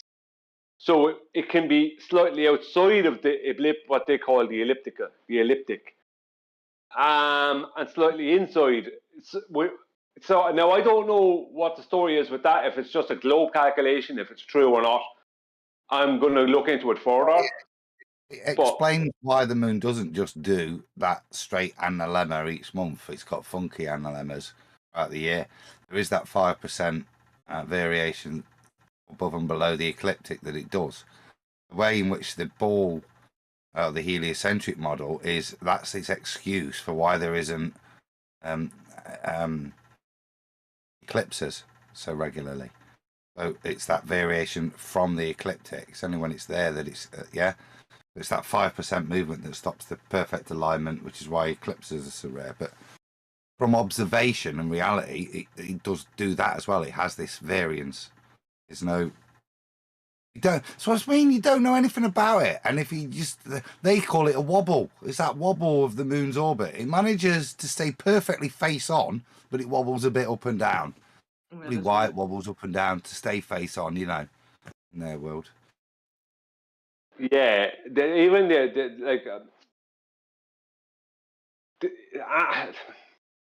it's frustrating actually looking for any information about the moon. I tried to find stuff out about it over the years, and it is frustrating. The old stuff, I said at the beginning, they used to have lunatics on boats, right? Now, the 1700s, for celestial navigation, you get the requirement of a chronometer. But prior to them, they had lunatics on board, and they would be able to tell you your longitude, your position from local time, based on parallax of the moon, knowing the moon phases. You have to be really accurate and know all that, all those margins of errors that are being discussed, that and more. They were saying the reason you carried a lunatic on board was just in case your watch broke, and you had them before, so that you could determine how far east and west you were. Yeah, and you could use that carriance because you know the phase of the moon and you know the parallax that would occur based on your prime meridian phase of the moon. So you're basing it on that parallax from its face exposed to you, whatever the phase, based on that, how much parallax of that. You can see how minute and accurate it has to be. But that's how they used to tell the time at sea as well. That's hard to believe. That's hard to believe. How can they do that? Betty wasn't born then.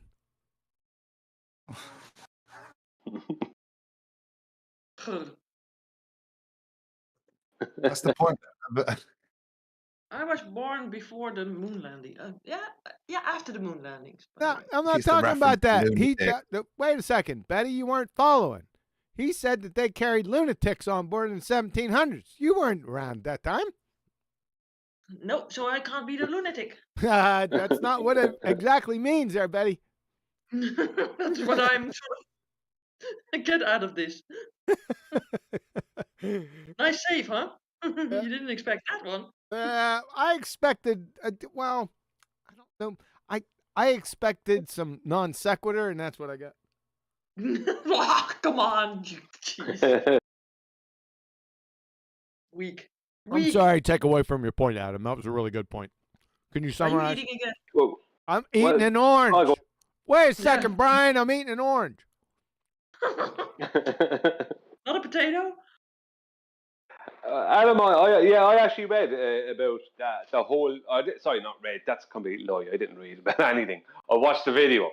I think it sent it on to you. It's about the chronometer recently, and how there was a bit of a battle between astronomers and what's the man who I can't remember his name now. He's pretty famous. The man who came up with the chronometer.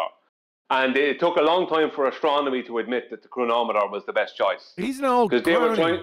He is an old crony. I still don't know. That's not telling me his name. Harrison. Sorry? Is it Harrison? John Harrison, is it? Is it John Harrison? I know what I do know. I think that sounds familiar anyway. It's another crock of shit. You see, look at that story in history, and whatever society announces the grand prize for the invention of a chronometer to transfer local time at sea. I said they're already doing it. Yeah, and this thing goes on and on and on. If it is Harrison, never actually wins the prize. He gets something like 10 times the amount of the prize in grants, inventing the first chronometer, which works perfectly well. Yeah. And then the second chronometer, whatever it's number 2, and so on, constantly flagging funds, like a research grad. Oh, just give me a bit more money and it'll be perfect. No, he's already got a perfect one. And because they used to have people whose whole job was just to wind chronometers on boats. That was their sole purpose, make sure it was never not wound. You didn't ever lose local time. These were things but this guy just for 20 odd years, 20, 30 years, just fleeced shed loads of money from this. But fundamentally, the first one he ever announced did the job perfectly. And if you think about it historically, what is a chronometer? It's a pocket watch. Something that the Swiss were making very accurately 200 years before the competition ever began. The whole thing's a scam. Yeah? Mm-hmm. It's a whole scam to replace the knowledge of the sky and how you read the sky. They took that away. That's what happens. What happens in the interim while they're getting these chronometers is what do you carry on board your ship? A lunatic. So you can tell local time at sea. Huh? Well, you don't need a competition then to be able to tell local time at sea. After we've got chronometers, we lose lunatics and we lose the knowledge of how to tell local time at sea from the stars. History tells you. Look at it. I've done. Well, sorry, I thought you would have to stop them once or twice there. No, because that makes sense. Because that makes sense as to why astronomy did not want to give in. It wasn't until I think it was his 4th chronometer. I think he bought 3 or 4 of them. But his 4th chronometer, and eventually, when he was 89 or something, astronomy said, "Okay, chronometers." Now, I would say the same as I would say the astronomers that were going against him back when he first started coming out with the chronometer were maybe a different breed of astronomers. Maybe the astronomers who gave in eventually were after them people's time, because they're talking he's 89. He could have invented these things in his 30s. So that's a good few decades later. But, excuse me, you're right, Adam, that it does, like, the ability to tell time with the sky is taken away by basically a pocket watch, which is what a chronometer is. But there is a plus, and that is that the chronometer had to deal with the latitude and longitude grid as it actually is, which means that there had to be 15 degrees of longitude, right? 15 degrees between each longitude, each of the main longitude lines. So that's 15 right through. That means one time zone, right, is 15 degrees of longitude, which means that that can only work on a flat plane, as is proven by time zones with Australia. The reason why there's only 2 hours of correct local time between the east and west coast of Australia is because Australia sits in its position at 32 degrees latitude south. There is only one longitude line intersecting that, proven by the chronometer. That's why even the man Recife, the French sailor, he's the 26-year sailor, even he said there is only 2 time zones in Australia. There's only two correct local time. There's only 2 hours difference between Sydney, Newcastle, and Perth. Only 2 hours correct local time difference, and that's proven by the chronometer. Now, our opposition want to talk about, time zones mean nothing. They're just political things, blah blah blah. They can't be political when you're on a boat when you're using a chronometer. They have to be exact. You're dealing with correct local time. That's what you're dealing with, correct local time based off of the prime meridian. And if you're working in that, you're working around in a circle, an azimuth. That's what you're working in. And that means all the longitude lines are coming from a center point out the way. And it's as is proven by what's happening south of the equator, right? You look at the Gleason's calculator, and the projection underneath that calculator is not matching the calculator itself when you go south of the equator. Because Australia has like 3 or 4 longitude lines intersecting it. There's 3 intersecting it across that 32 degree latitude, when in reality there's only 1. Because they're trying to match the north, but they can't, because Gleason had to match reality, even if his map underneath didn't. Sorry, Kiwi, go on. No, I was going to say perhaps we can do that for the next Tuesday. Let's go ahead and do that one again too. Yeah, that'd be great for next Tuesday. Yeah. A nice, concise version of it. Yeah, because when we do these presentations first, they're a bit more jumbled up. Now we're getting them more concise. Yes. Yep. So go ahead, Brian, make those plans next Tuesday. Next Tuesday, we'll definitely do that again. I like that presentation also. Yep. Outstanding. Is that just Australia and North America equivalents, or do you want, what's his name? I forgot his bloody name. Or do you want the map I made as well, which kind of shows you the corruption of time zones? No, as well. I want you and me half and half. Cool. Another absolutely. Double. Yeah. Because you need that. Hold on a second. Hold on a second. Sorry to interrupt. Are you guys going to use the same slides, or we're going to go with a more consolidated one? I think we should mix them up, right? No. 40 slides each. Now, yeah. So we'll speak about that. We'll speak about it after the show. Sorry to interrupt. Go. No, we don't have to, because they are 2 distinct points. They could be 2 different weeks. Brian's showing is how these time zones destroy a ball. That's one really important point. What I'll show is how the use of time zones constructs a ball, or the use of incoherent time zones is used to help construct a ball. Oh, that's 2 distinct presentations right there. They are different, yeah. Okay. They're very 2 different points. So maybe just go with, because we started with that one, go with that one first. And then do yours second. And then do the next one after it, yeah. Okay. The following week. Okay. Yeah. That sounds good. Yeah. Well, nice. Yeah, I'm easy about it. Sorry, Yeah. Betty. Betty likes this kind of stuff. She's a, Yeah, because we finally have some new content or content. I got that one, you the little lunatic, you. You saying Machu Picchu wasn't new content, Betty? It was at least for QE it was.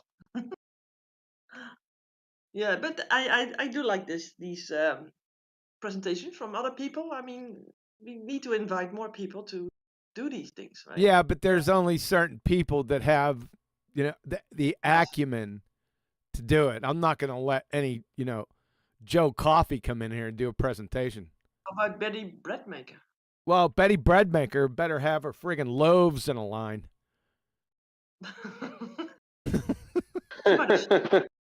She might have sold them on the market. It's a point worth offering. We'd never not pre-see it.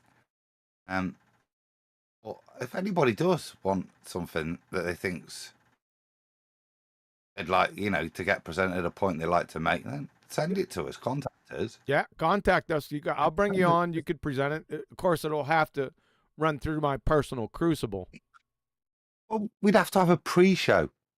A pre-production show. Yeah. At least, but if anybody, I'll just put that offer out there. If anybody, surely. Yep. A sort of apprentice show with you're fired. It'd be run through a shit filter, obviously. Yeah. We tried to get. There was another person. Remember, Betty? You wanted P-Brain. P-Brain. Yeah, we tried. Have you heard from him? I know he's out there, but I think he's gone a little bit to the political side. I think. But yeah, and he was attacking these guys like McToon and some other people out there. McBooger Eater. Yeah, I think some of these people. I don't know if it's him exactly, but he had an interaction with him. And I don't get these videos no more. It seems that I have too many subscriptions to basically get them all seen. Yeah, because he had a couple good presentations back in the day, and they were perspective presentations, correct? I like them. Yes, I like them a lot. That wasn't really my game, but I remember viewing them, and I found them very interesting, and I know you like them. Yes, I do. Because he could show certain things to only work on a flat plane by perspective alone. Is that where Globe Dumpsters got most of their initial ideas? No. For perspective was P-Brain? No, I don't think so. I think so. I mean, P-Brain wasn't on there, but they hijacked his stuff. I know they did. I can remember thinking that back in the day. I remember Jaron always back in the day was on perspective things. Not that he really mentioned perspective per se. I forgot a lot about what he showed, but wasn't P-Brain? 1 second, Brian. We'll get right back to you. Wasn't he the one? Who was the one that came up with the phrase "your personal dome"? Was it P-Brain? Yeah, I think it was him. Yeah, I think it was. He did say or mention, showed it too. Not Eru. Showing these in videos, make it visual. Yeah, he had really good visuals, no doubt about it. Yep. Go ahead, Brian. I think that was Jaron who came up with that personal dome. Eru. Was it Eru? Jaronism, it was. Jaronism. Yeah, but who did no. By the way, Jaron doesn't come up with anything. Jaron doesn't come up with anything. Okay. And he's only ever told things. Yeah, that he repeats. Yeah. 7 years will demonstrate. I would say Iru Landucci, and he does it with his simulation because that's how he simulates it in his job. Computer stuff. He has to create a personal dome. Yeah, but this was Adam. Well, whether those guys went on and stole it and moved it forward is irrelevant. But this was long before Iru. This was way back in the day. Yeah. I'm talking five years ago with Iru. Go ahead, Betty. Betty could speak. Jaron was one of the first of making videos after Mark Sargent and the other guy with the picture. I forget Math Powland. Yeah, Him. yeah, and but Jeremy. but Those were the first. more specifically, yeah, we got that. But more specifically, I don't want to just go with the personal dome. I just remember P Brain being out there, and maybe I could be remembering the timing, but he was out there pretty early. Yeah, it was. He was out there pretty early, and he did have a lot of good. This is what I was going to come in a few minutes ago, and say he did have a lot of good perspective stuff. And I'm not taking away from him, but there was one particular thing, the most important thing, and it's not directly his fault because it's how we're trained, that he got wrong. And I often hear flat earthers getting that wrong, and it's to do with center frame and what I brought up before, which is optical drop. He didn't like he optical drop. When I put it out there, a lot of people were like the ballers. They absolutely go into rage about it. But I had certain people coming towards me saying that explains it. People like Ben from Taboo Conspiracy, he came and said that is a real thing because I now understand why I was seeing things the way I was seeing them. It's because of something that happens with angular size change and the focal length of your eyes and of any optics you're using. It causes this effect. The effect is basically that something that is higher than you or at the same height as you, as it moves away from you, it actually ends up looking like it's below your direct horizontal eye line. It's only an optical thing. It's not actually. It just looks that way. And P-Brain, he was bringing, let's just say, an horizon right up into the center of the screen. Whereas your horizon will appear to rise with you, but it won't be at the dead center. It'll always be below. If your eye line is in the dead center of the screen, the horizon will always be actually slightly below that. So it's an art thing where they put this horizon line across the center of the page, and they draw it that way. But if I would say some of the better artists actually drop down that horizon line a little bit, because that's more real that's more correct with reality. The sky does appear to come down more than let's say the sea goes up. When it comes to perspective, they don't meet in the middle. That doesn't actually happen. It's just, it can appear like a little bit like it looks that way from our position, but it's not. It's actually, the sky is going down more than the sea horizon is coming up. It's a little small thing, but I've even shown it orthographically what it actually is happening orthographically. The flat earthers loved it. It's like just that's the one thing. There might have been something else, but that's one thing that I went against them on. I said no. I wrote in a comment into his video, and there wasn't much communication with us. But I just told him no, that's not correct, because it's not. Because the ballers can then go and show you how it's not correct. In reality, the horizon is slightly below. It's not in the middle of your eye line, which it never was. So it's not a good thing to promote perspective and use that. That's a bad thing because it's not true. It's not real. Well, so that's why I always went against it. That's a minor thing. If P-Brain did that, that's minor stuff as to his overall body of work. I was going to say the thing I remember, if I was just thinking there, is shout out me. I did mention it before him, but what he did do was, and Riley took it forward, was double dip. So back in the day, before perspective hijacking, proof of nothing, Earth curve calculator came in. There's this subterfuge they're using, and it's him that's pointing out in all their calculations, or puts it in a really good YouTube video. Watch Nathan Oakley and Adam Meakin talk balls if you want to see it mentioned before. But he points out that they only ever use perspective to hijack dip, and it goes back to the Blackpool Swan. That's how I destroyed it, and was just to quickly do a spreadsheet based on angular size, and that's why Conspiracy Cats gave you a flat Earth, because they want to give you a flat Earth, because then you don't deal with curvature. And it's that double dip that he brought in, which is to remind people that it's not just angular size. First of all, you need to drop it based on the rate of curvature. It's only the top bit you're going to see that you're going to do an angular size calculation on. He was very good at recognizing transcription between all and reality, and how they do a switcheroo early on, and it was the double dip. It was called. I think that's what Riley called it, the double dip. That was, Yeah, old. that was back in the day. I remember faintly him talking about that. Well, Interesting. I made a slide for Riley that he used on that double dip.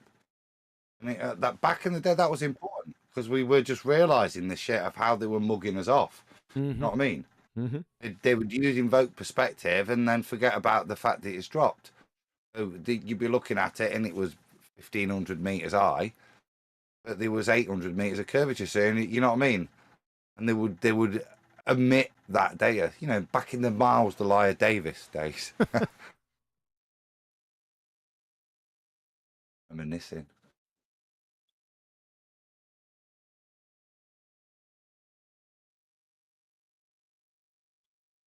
All right, is that it? Well, the one thing that I liked P-Brain for was that he sort of could sort of explain the whole star trail thing, and that's What? the star trail thing that people say when you stand on the southernmost point of the continents and you see the Southern Cross going around in a circle. So that proves that the Earth is a ball. And he explained how that could sort of work without the Earth being a ball. Yeah, that was a long time ago. I would have to go back and review his videos again. It's been so many that years. was a really good one. And Yeah. he showed it had sort of an long sort of explaining to do, but with it. But he did a good job at that, and also with the visuals, because you need to see it, because we all have a sort of a personal dome. It's exactly like whoever said, and because when you have perspective and there is no edge on top of you, right? It will create a sort of a dome around you. So the stars seem to be at the end of the horizon, touching the horizon, right? Seems to be, but it doesn't, right? That's basically it. That's the dome that you create over you. You can only see a certain amount of that dome with the stars. And that's what he sort of really explained, and how that sort of acts out. That's what I liked, and I would have loved him to be able to show that on your show. And I did contact him back in the day, but and he was thinking about it, and then something happened. Something also you said maybe over something or with someone that made him sort of scare away a little. So I have no idea where he's at now. It's too bad. But it's unfortunate, because I really would have loved him to do it again. Contact him again, Betty. That'd be cool. I'm sure. I don't know if he even recognizes me. I mean, who would not recognize you? Well, sweetheart, there is long times go by and people are not always in chats and whatever, and he might not even be sort of scouting out this show, right? So you always remember people. I'll give you an example, right? Weird. My mum's in hospital again, right? And the hospital ring me, and the woman says, "I'm not sure, but I might know you." And the lady that's looking after her is actually the dispenser that I worked with when I was training as a pre-reg. And instantly, as soon as I heard a voice, I knew it. You always remember people. He's not going to forget Ivan Velsen. Come on, everybody. You Ivan Velsen. It's not an easy name to forget. Of course it is. No, it's like you a can't superhero hardly name. pronounce it, so you forget. Exactly. So if you can pronounce it, and he has in the past, you're not going to forget it. Well, then again, how can I get in contact with him? Just underneath videos, right? So that's a little bit difficult.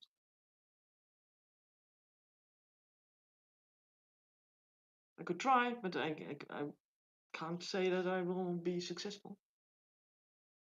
One of the things that P-Brain, one of the things I enjoyed him doing, he had a ongoing thing with Bob the Science Guy, and he was constantly making videos to and fro between the two of them, going on, where he'd make one about Bob would make one about him, and it went on. But Bob had this thing remember that claim where the shadow was on top of or was underneath the clouds of a mountain. Remember, the clouds were below. Yeah, that one. Yeah. And P-Brain absolutely annihilated that because he went and talked to hikers and climbers, mountain climbers, and he got video of it was the shadow that was of the piece of the mountain that's above the clouds that was shining onto the top of the clouds, but it looked like it was below him. So it was what was happening, and it wasn't what Bob was trying to say. And even though I think it was Chris Berry had even demonstrated it being done a couple of times, a bit differently from what P-Brain showed, but what P-Brain showed was something that was known by mountain climbers because they're often well above the clouds, they're up in mountains. And they'd always see that shadow of the top of the mountain that's above the clouds shining on or casting onto the clouds. So that was pretty good. That was a good thing he did there because that took a little bit of research. I think Taboo Conspiracy came out with something that was really cool, and then I hijacked that and did a presentation on it. You remember that, Betty? Yeah, you sort of hijack everything. Here we go. I'm gonna hijack some of it and bring it back because we've done a presentation tonight, and we've actually got a few people in. We've got Chubbs, Crispy Moist, Dank, obviously Flatsy at last. I know she was late. Jin, shout out Jin. Hope you're well, bro. And Rayleigh, I want to maybe just can I invite them just to comment on tonight's presentation, what they thought? Yeah, sure. Oh, and I mentioned bacon. I didn't mention bacon. Let's get past, so I'll start with bacon. Thoughts on tonight? I just got here. That's no good then, is it? What are your thoughts so far? I don't really know what the presentation was. How did you like me summarising everybody in the panel and then still admitting you? I like that part, yeah. I'll go to Chubbs. Are you there?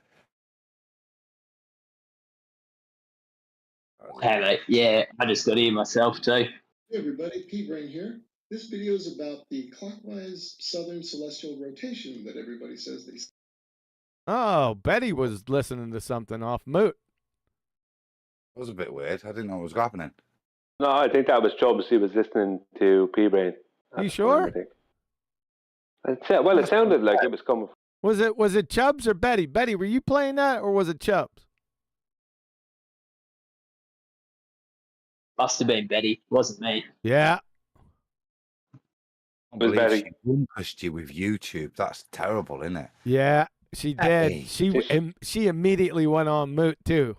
I just went back. I was looking inside there, and Betty was on Moot, but she was lighting up, and I heard P-Brain, so she must have been doing some research on my time. Then she wouldn't admit it. Yeah, she's not going to admit that. So back to Adam. Go ahead, Adam. Go down there again. Oh, yeah. So Chubbs, what are your thoughts on this evening? He said that he came in late too.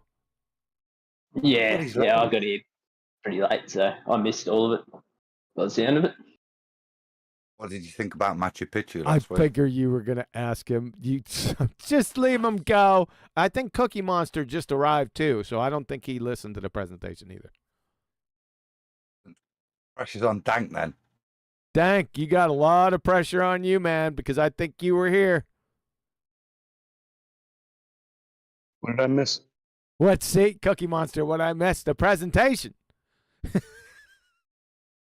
How did you like Adam? My bad. I was busy somewhere else, man. I just noticed you were here. My bad. How did you like Adam's summary of going down the list and pointing out that you guys weren't here? How was that? Was that good? I guess it was. Highlight of the evening. Dank. I recognize that voice. Dank. Of course you recognize the voice. It's me. Dank. Not you. Me. All right. Yeah, the guy that said me, that's the one. The moon. My voice. Yeah, your voice. Yeah. Dank is not answering. Relax, Adam. I'm not having people steal my voice. I don't want a voice identity theft. I'm taking this over. Why is Bacon in here? He's trolling us. Blatzy. I'm not trolling. I didn't say anything. Yeah, he didn't say anything. Don't start argument in here while I'm trying to get some response. I'm not. Don't worry. Blatzy, did you listen to the presentation? I did. About the bad moon shadow. What do you think about that bad moon shadow? I love it. I've been wanting to use this a lot more often than they do. So maybe they will if they tuned in and paid attention. I think they tune in, but I don't think there's any paying attention going on. Go ahead, Adam. I'm paying attention. Hold on. I love the presentation. Hold on. Just relax. Jesus, Adam. Sir. I'm trying to get control here. I was going to hand it back to you so you could take full control. So go ahead, Adam. You have full control. Well, I'm just going to bring him straight in. The illustrious Mr. Jin. Evening, yes, sir. good evening, everybody. I hope you're all very well. And Brian Tostonis had done this, I think it was the beginning of this year or last year, the presentation. So this is the second time that I'm hearing this. And I'm using it all the time. I'm using the very fact that the sun and the moon are definitely in the same locale because they're casting the same length shadows on the moon dial and on the sun dial. So I've been flogging the globers with it ever since I heard it. So well done. Thanks very much. Stupendous work. Globe killer. Instantly. Okay, is that good enough? What comeback are you getting, Jim? That was the best. That's the best summary we've had. Yeah, thank you. And I've been using it since last year, I think, when he did the presentation, or was it the beginning of this year, I think. The beginning of this year. I've been using it ever since. Yep, good. Yep. Yeah. Outstanding. I love it. Yeah, thank you. Excellent. Right. Thanks, Jim. I'll go to the final person, and that's Rayleigh. You there? No, he's muted. It's even it's deafened. I have a question. What's the currency for paying attention? Yeah.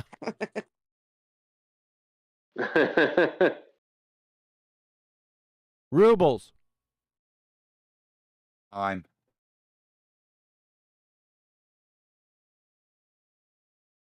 So, I've been using it ever since. Love that. Love this presentation. Love the killer aspect of it. What kind of comebacks did you get when you it's 93 use million it? miles away the sun, and yet the same shadows are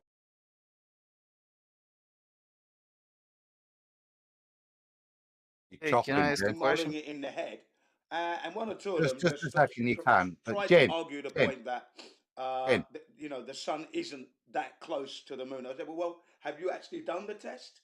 Have you actually done the test and tested the sundial and the moon dial? Yeah, go ahead.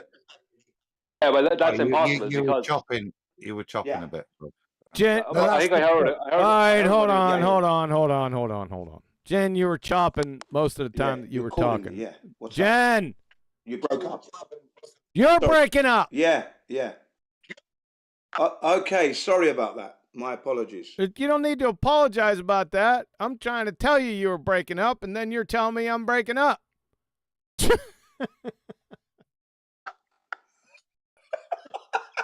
But Jin, I did get what you were saying. I did hear what Jim was saying.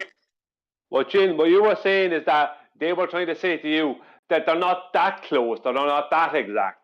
It's like, no, they are. They're exactly the same. That's the whole point. The full moon works perfectly with the sun dial, and the sun works perfectly with the moon dial.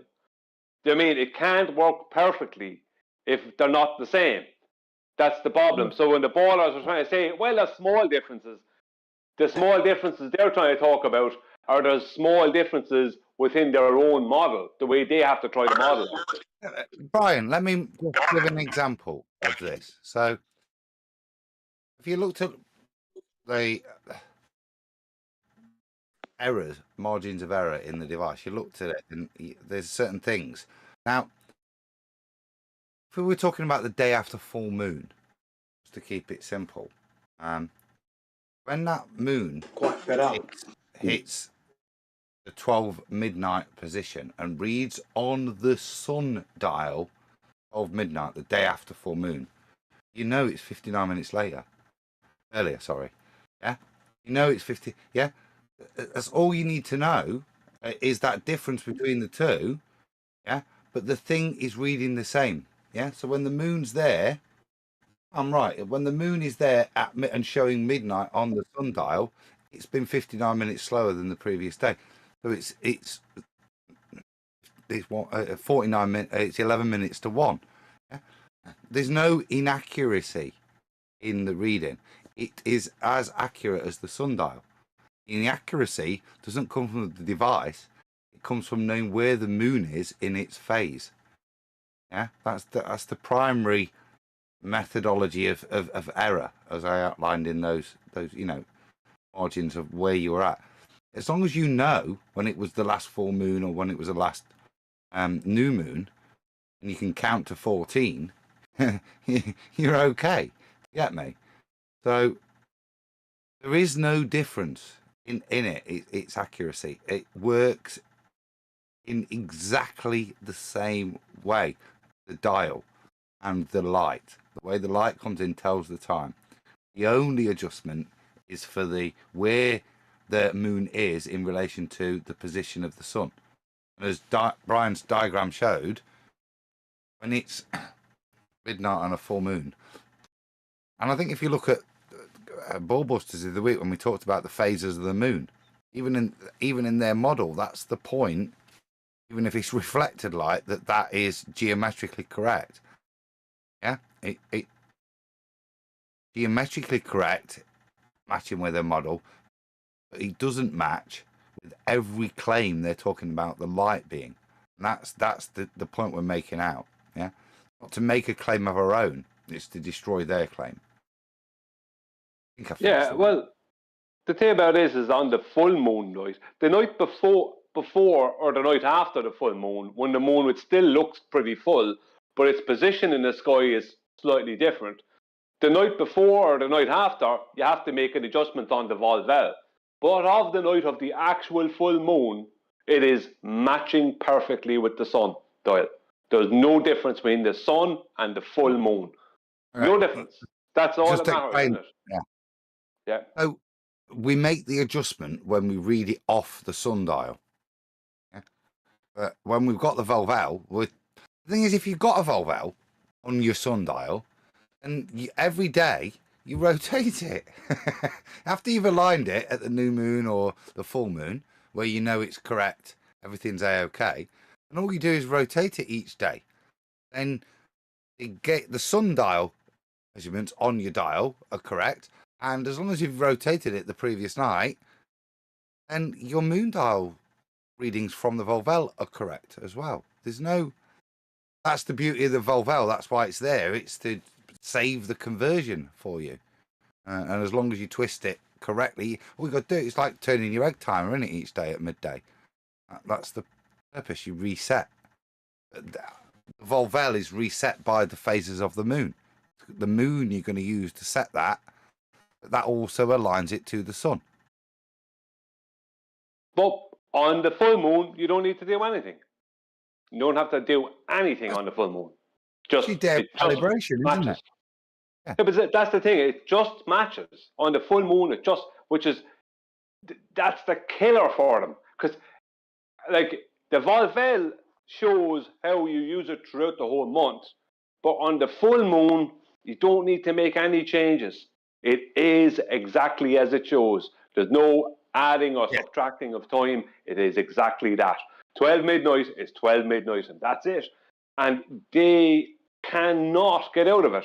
Because even what they're saying to Jin, I know that if some of them, which they probably have, looked at their own paradigm, I have to call it the model for the moment, their own paradigm, their own model, then their divergent moonlight, because I did this with GeoGebra, it is almost exactly the same as the parallel sun rays, but there's a very small difference. Now, how they'd make that up is they'd have to slightly unparallel the sun rays a little bit to make it up and make it match reality. But it's a little bit like when they need to use their 7/6 hour refraction for the dip correction in celestial navigation. They must use a position that's not geometric, that's a made-up position in their own head to almost match the dip. Do you know what I mean? They're not even referencing their geometric globe. They're not referencing anything geometric. Just this little almost thing they have to do. And it's the same thing with their paradigm, with their divergent moonlight and their parallel sunlight. It's the same exact thing. They only can get near it. It's not exact. Whereas in reality, not only does that destroy them, the fact that in reality it is exact, right? And it destroys the whole claim that even the globe is heliocentric. All that goes out the window because as I said, you can just as easily claim the globe is lunar-centric. And they can't argue anything against it. You know what I mean? It makes no difference. But the point is that in reality, the two of them are exactly the same.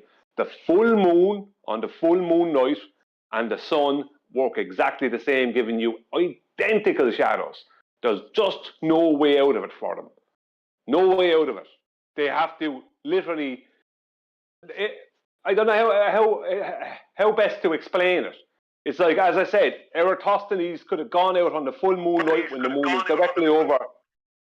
When the moon was full moon was directly over the well in Cyan, and he would have got a 7.24 degree angle with the obelisk in Alexandria, exactly as he got with the sun. Would have made no difference. It's that point that needs... Now, at no point in the celestial model, in the heliocentric model, can they claim that the moon is massively massive and infinitely far away, i.e. 93. It doesn't fit that description. Remember, that's the starting point for Eratosthenes, yeah? That's why he's Briantosthenes, because that's their starting point. That's their fundamental logic. It's either this or this. We're not making a claim. They are. And in their own model, their differentiator is destroyed, i.e. it's either really, really, really big and really, really, really far away, or small and local. Yeah? But we've got a small and local producing the exact same thing. So Eratosthenes' whole starting premise is destroyed by the bad moon shadow. That's my claim. Don't make a claim past that other than the obvious inferences you can draw yourself. Yeah? That's up to you. But yeah, That's the point. Go on, Patsy. I was going to say that there's a good way to preface this this argument, because they don't waste time bringing up Eratosthenes.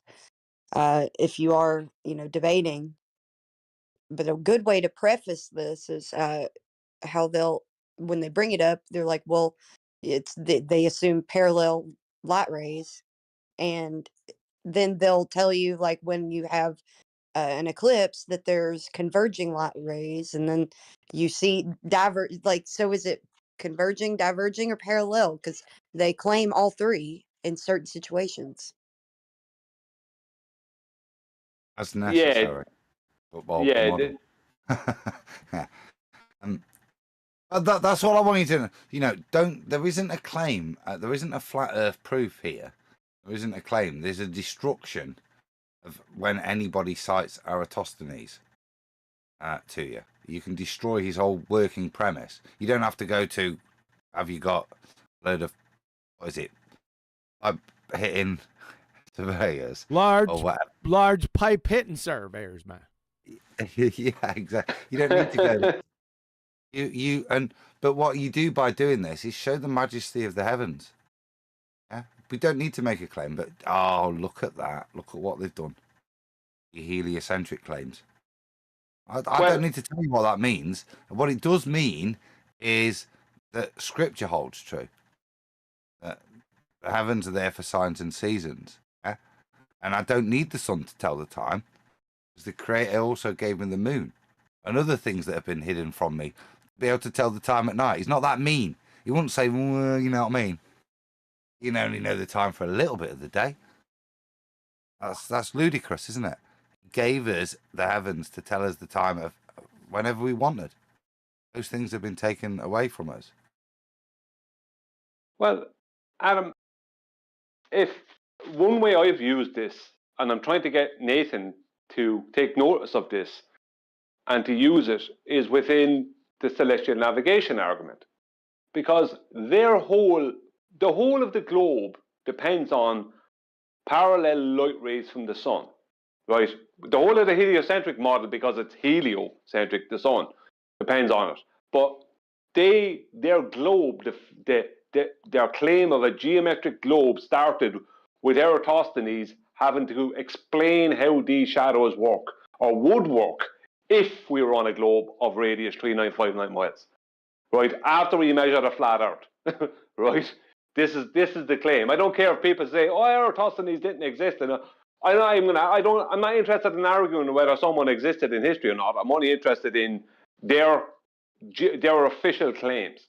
Now, within celestial navigation, they need parallel light rays, which is why, remember, you had to point out. Remember, you went and you were showing on flat-sides how you can't get those two parallel angle lines, the one from their tangent plane and the one from their equatorial plane. They don't meet, because the whole point is that parallel light rays, right, are coming from a very massive star that could be 1,000 times the size of the sun or 1,000,000 times the size of their sun, and you're getting parallel light rays from this. Because once they could start claiming that the sun was this really big thing that gave almost parallel light rays to the globe Earth, and that sun was a claimed star, then they could start making all kinds of other claims about all these other little lights in the sky, like Polaris. They can say that's 400 and whatever light years away, and it's 20 million times the size of our sun, all this, and that's where, but it all begins and ends with the sun. So this is the problem. It's not just that they have a quandary that the moon gives them the same shadows, that the fact that every other light in the sky, every claim they have about them, all begins and ends with their sun. Because the sun is their original star that we are all orbiting around. And that gives us parallel light rays because it's so big. But it's tiny in comparison to all these other stars, blah, blah, blah. But all this other absolute nonsense goes out the window because the moon gives us the exact same shadows. And I can say I'm on a globe and that the moon is really big and far away. And they can't argue with it. And that all their stars and all our nonsense about the stars and all our nonsense about the sun being a star and us orbiting it, they have nothing. My argument is just as strong as theirs. And mathematically, over time, I could come up with just as ridiculous a paradigm, and it would be just as ridiculous and also just as valid as the nonsense they have. But in celestial navigation, they use this claim of this parallel light rays from these monstrous stars. This is what they're always claiming, right? But they have to prove, first of all, that the sun is a star and we're getting these parallel light rays from it. But how did they prove that if they're claiming the moon, if the moon is giving us the exact same shadows? The whole point was that the sun was meant to be giving us these shadows because it's really big and we're far away and we're only a little globe. So it's like this argument. Sorry, go on. Oh, sorry, I didn't want to interrupt. Well, no, Bacon, I know you've been patient for a while, so I'll tell you what. Go ahead. Come on. All right. Yeah, so let me see if I got this right. So I think earlier you guys were saying that the moon and the sun must be as far from the Earth. Like both of them should be equally far from the Earth's surface. Is that right? No, we could. No, we're not making. Let Brian do it. Hold on, Adam. Hold on, Adam. Yeah. Let Brian answer. Okay, Brian. Yeah, go on. Okay, no, Bacon. I'm saying that because the moon gives us the exact same, the full moon, right, to be specific, gives us the exact same shadows as the sun, then I could claim to you that I'm on a globe and the moon is 93 million miles away and 860,000 miles in diameter, and the sun is only 38,000 miles away and 11,000 miles in diameter. And you can't actually disprove that. As in, my claim there is just as strong as you, let's say you or someone claiming the opposite. Or I could claim both the sun and the moon are both really big and really far away, which also doesn't work within the heliocentric model. But it's also just as strong a claim as the sun being really big and far away and the moon being small and close to a globe. Or I could claim they're both small and local and we receive divergent light from both over a parallel plane. And the point is that the heliocentric claim is all based off of the sun being big and far away and the sun's shadows, whereas the moon being small and local, even though within the heliocentric model, within the globe model, that still will give you the same shadows within the globe model. But that contradicts the fact that the whole of the heliocentric model starts and ends with the fact that the sun is supposed to only give us those parallel light rays. For, you know what I mean? To explain the shadows we see in reality on a globe. This is a massive contradiction. Yeah. No, the answer is no. We made no claim. We were responding to the claim that you ballers make and support with Eratosthenes, that you are able to differentiate what's going off because of the ways in which light come in, whether it's big and far away or small and local. Yeah, we were destroying that. That's all we did. That assumption of logic that light rays can mean one thing or the other, and we show in the heliocentric model that assumption is incorrect because the heliocentric model presents both big and far away and small and local with the moon shadow. It's bad. Right. Well, let me see if I can steal man some of Brian was saying. So he said that if we assume that the moon was 93 million miles away, just like the sun, and that can't be refuted because the observation would be the same. Is that the point? Like, what can't be refuted? No, what hang on. Leave me fine. Don't explain anything. I'm not explaining. I'm trying to. Let's get the claim clear. So, start again, Bacon. Make your point, because you've started with the assumption that we're making a claim. We're not. Do you understand what we're saying? We're dealing with Eratosthenes' claim for distinguishment using this assumption of the behavior of light rays. No, yeah, I get that part, but there's something that he said I think I can respond to, which is that the observation of the moon would be the same if the moon was as far as the sun is, it was as big as the sun is, then all the observations should be the same. So we can't say that the moon is closer than the sun because it would look the same. As I think that was one of the reasons that he presented. Yeah. Am I wrong? Well, my point was, Bacon. 1 second, Adam, please leave me respond to him. No, please leave me respond to the man. No, I don't want you to make a claim. I just want to get. I'm not making a claim. I'm trying to clear up. I'm trying to clear up a confusion. Oh, hey, Brian, hold on a second. Just wait a minute. Go ahead, Adam. Humor me, Brian, please. Just. Bacon, would you just restate what you're now asking? Because again, we're not in the realms of what we've presented tonight, but I'm happy to deal with it. But I just want to clarify what it is. So, do you want to restate what you just said? Right. I'm asking if one of the points that Brian presented was that we can't claim that the moon is much closer and local than the sun, because the observations are identical. So the moon could be just as well 93 million miles away and as big as the sun, and that would look the same on the globe. So we can't make the claim that the moon is closer and local. I thought that That was one of the reasons he presented. Brilliant, absolutely brilliant. Now, can you comprehend how that is in complete contradiction, Eratosthenes, with regards to the heliocentric model? Yes, it could be.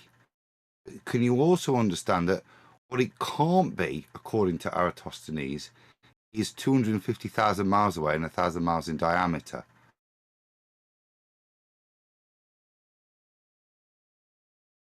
Sorry, can you ask it again?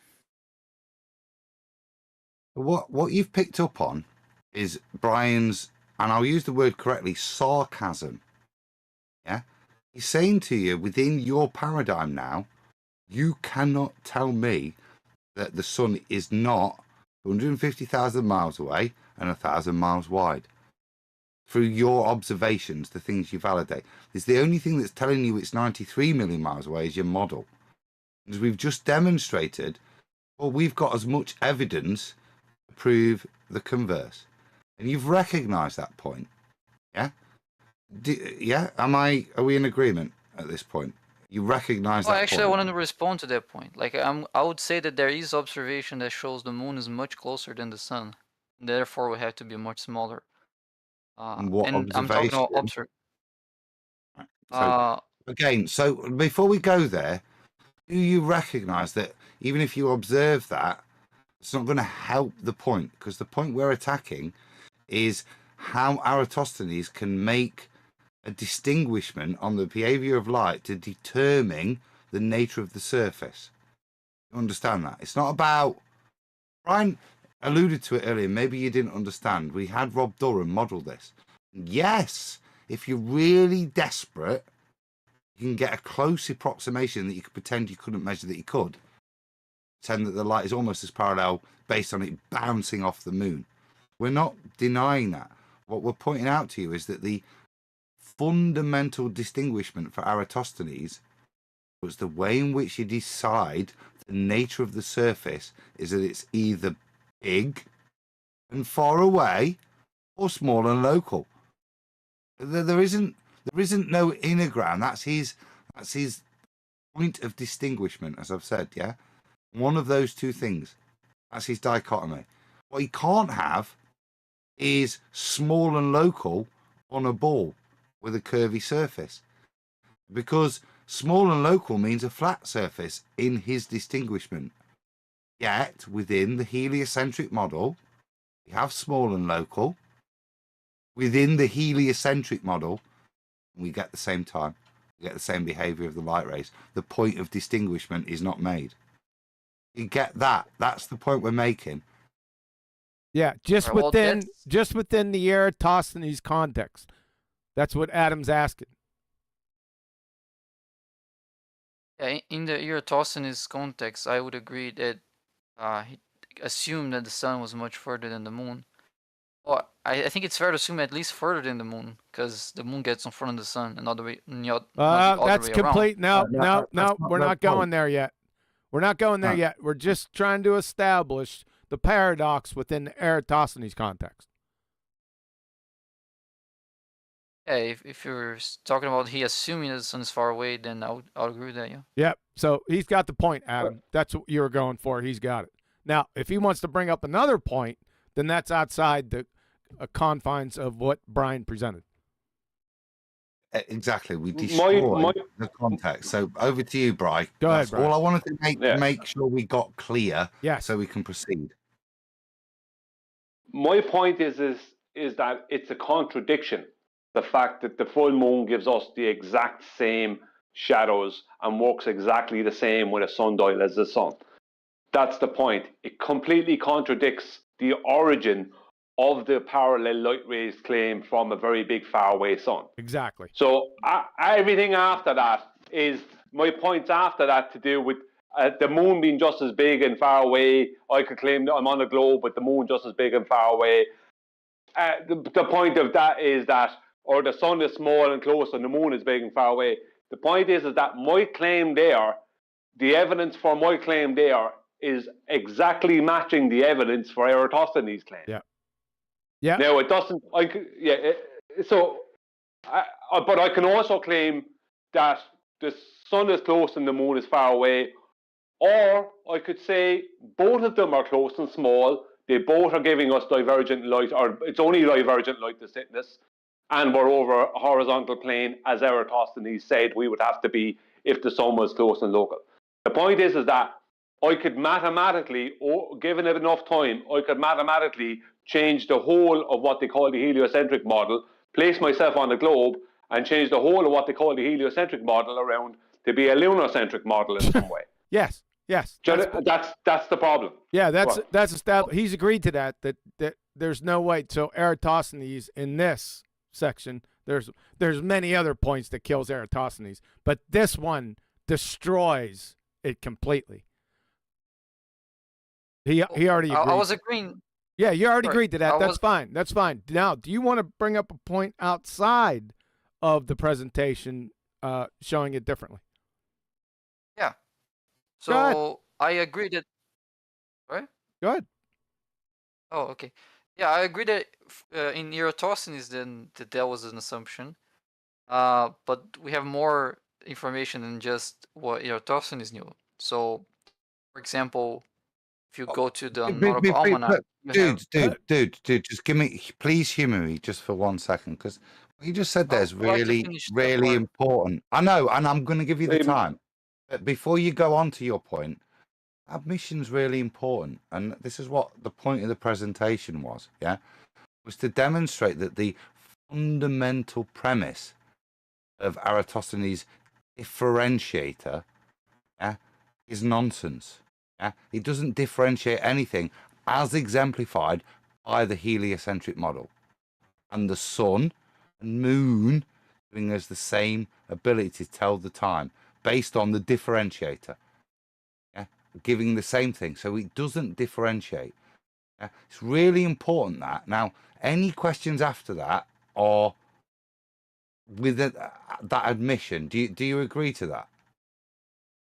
I think I conceded that part. Yeah. You already conceded it, so you just emphasized it for the 7th time, Adam. Good job. No, it's the whole point of tonight. So my apologies. Well, Bacon say his piece. Yeah, I'll secede the floor. I'm seceding. All right, wait a second before you start, Bacon. Who's going to answer him so we don't all jump on him? I will. All right, Brian will. Bacon, the floor is now yours. Everyone else, shut up. Thanks. So, yeah, if you go to the Nautical Almanac, you have special correction tables for the moon and for the sun, and they're not the same. So once you're trying to turn an elevation to the bottom limit of the moon, for example, versus the bottom limit of the sun, you actually have to apply a different correction, and that is attributed to the moon's parallax being much, much larger than the sun's parallax. So don't behave the same. And that difference, at least from what I've checked, matches the globe claim. Yeah, but what's going on there is differences in their movements, in their cycles in the sky. And there will be certain times when, when you have a supermoon, it's claimed that the moon is closer. The same way it's claimed that the sun is closer in the southern summer, or further in the northern summer, because it has a slightly different angular size. Same with the moon. Whereas the moon, when it's at a supermoon, is said to be closer because it's a slightly bigger angular size. Then there's other full moons that are smaller, and they have a when I say smaller, we only have the angular size, so a slightly smaller angular size. And parallax, when you're bringing parallax into it, how do you determine parallax? How is parallax determined? Brian, can I just add to that the claim was celestial navigation? That's not celestial navigation. If we're gonna there's no issue there, altitude. But I will recognise the point that if we're going to use the sun and moon, then altitude does play actually a position. It depends which one you measure in and which way you want to go. But yes, there is a need to deal with altitude if we're looking at the sun and moon. But that's not, therefore, by definition, celestial navigation. What I point out, what I have to point out, I don't want to be an a-hole here, right? But I have to be honest. What I have to point out, Bacon, this is something I have to say. it's like what you're going to go into now is delta X. Eratosthenes was X. The whole claim started with Eratosthenes, the claim of the almost parallel light rays explaining the shadows we see in reality and how they would work on a globe of radius 3959 miles, right, statute miles. But the fact that there's a massive contradiction there and a problem with that takes away any validity that Eratosthenes might have tried to have with the shadows within the mathematics, because of the moon showing us the full moon giving us the exact same shadows. Anything you go after that is a delta X of that. That is the X, but the X has been shown to be contradictory and been shown to be an assumption that is obviously not correct because of what the moon shows us. So you have to remember that. If you're going to go and talk about anything else heliocentric, you have to remember the heliocentric model begins and ends with Eratosthenes, because the heliocentric model is based off of parallel light from a star, and our local star within that model is the sun, heliocentric. I'm still not getting the gist of his point. I leave him go further because we maybe hear more from him. Yeah, I'm not. Can you repeat your claim and the significance, please? Right. Yeah. Even though from like Eratosthenes' point of view, there's no way to distinguish the moon from the sun. They just look identical. That wouldn't be the case when you're comparing, for example, how high they look in the sky based on their ground position. So, for example, let me give an example to illustrate that. Let's say there's a certain city that is directly below a star, so it's right at the GP of that star. I'm in another city and I measure the elevation to that star to be, let's say, 40 degrees. If on another time the moon is overhead that same city, I'm not gonna measure the moon to be 40 degrees anymore. Actually, the moon's gonna be lower than the star, and so it's a different behavior that you have comparing the moon to stars or to the sun, and there's a special table in the almanac to account for that, and that actually matches the parallax of that you would expect on a 3959 mile Earth with the moon being as far as we see it. But that's explain why that's quite a bold statement. Everything you heard me going yes. Then you've gone, and that explains why it's on a ball. Would you expand upon that and give us more detail as to why that means when we talk about? Because from a flat Earth perspective, there's no issue. I recognised every single point. I have to take slight disagreement that you keep referring it to celestial navigation. That's not celestial navigation in terms of GP. The behaviour of the moon and the sun are different, and they're mitigated for in the almanacs. And by the almanacs, as you described, their behaviour is different. So I suppose the question is, how does that difference prove a ball? I'm not saying it proves a ball. I'm saying if you go with the numbers of the ball, it actually gives you the same correction you get from the nautical almanac. So it does match the distance we were claiming. That's how we started. Talking about distance across... Hold on. So it matches the same as if we did it on a ball. So did it match when Copernicus created his heliocentric model? What match? Sorry? Well, the thing you're claiming that matches is based upon the current heliocentric model, I assume your claim, not on all the previous heliocentric models where it clearly wouldn't have matched. It's actually only based on the moon's distance and the Earth's radius. Yes, so therefore by that definition, my previous statement was correct, yeah? Okay. Right. Yeah. So your assumption of supporting the heliocentric model is based on today's heliocentric model that's been refined to, as you say, unsupported match. And what I'm asking for you is to demonstrate to us those matches as to why those parallax positions of the sun and moon mean it's a ball? Can you demonstrate what you claimed, please? I'm not saying it means it's a ball. I'm saying.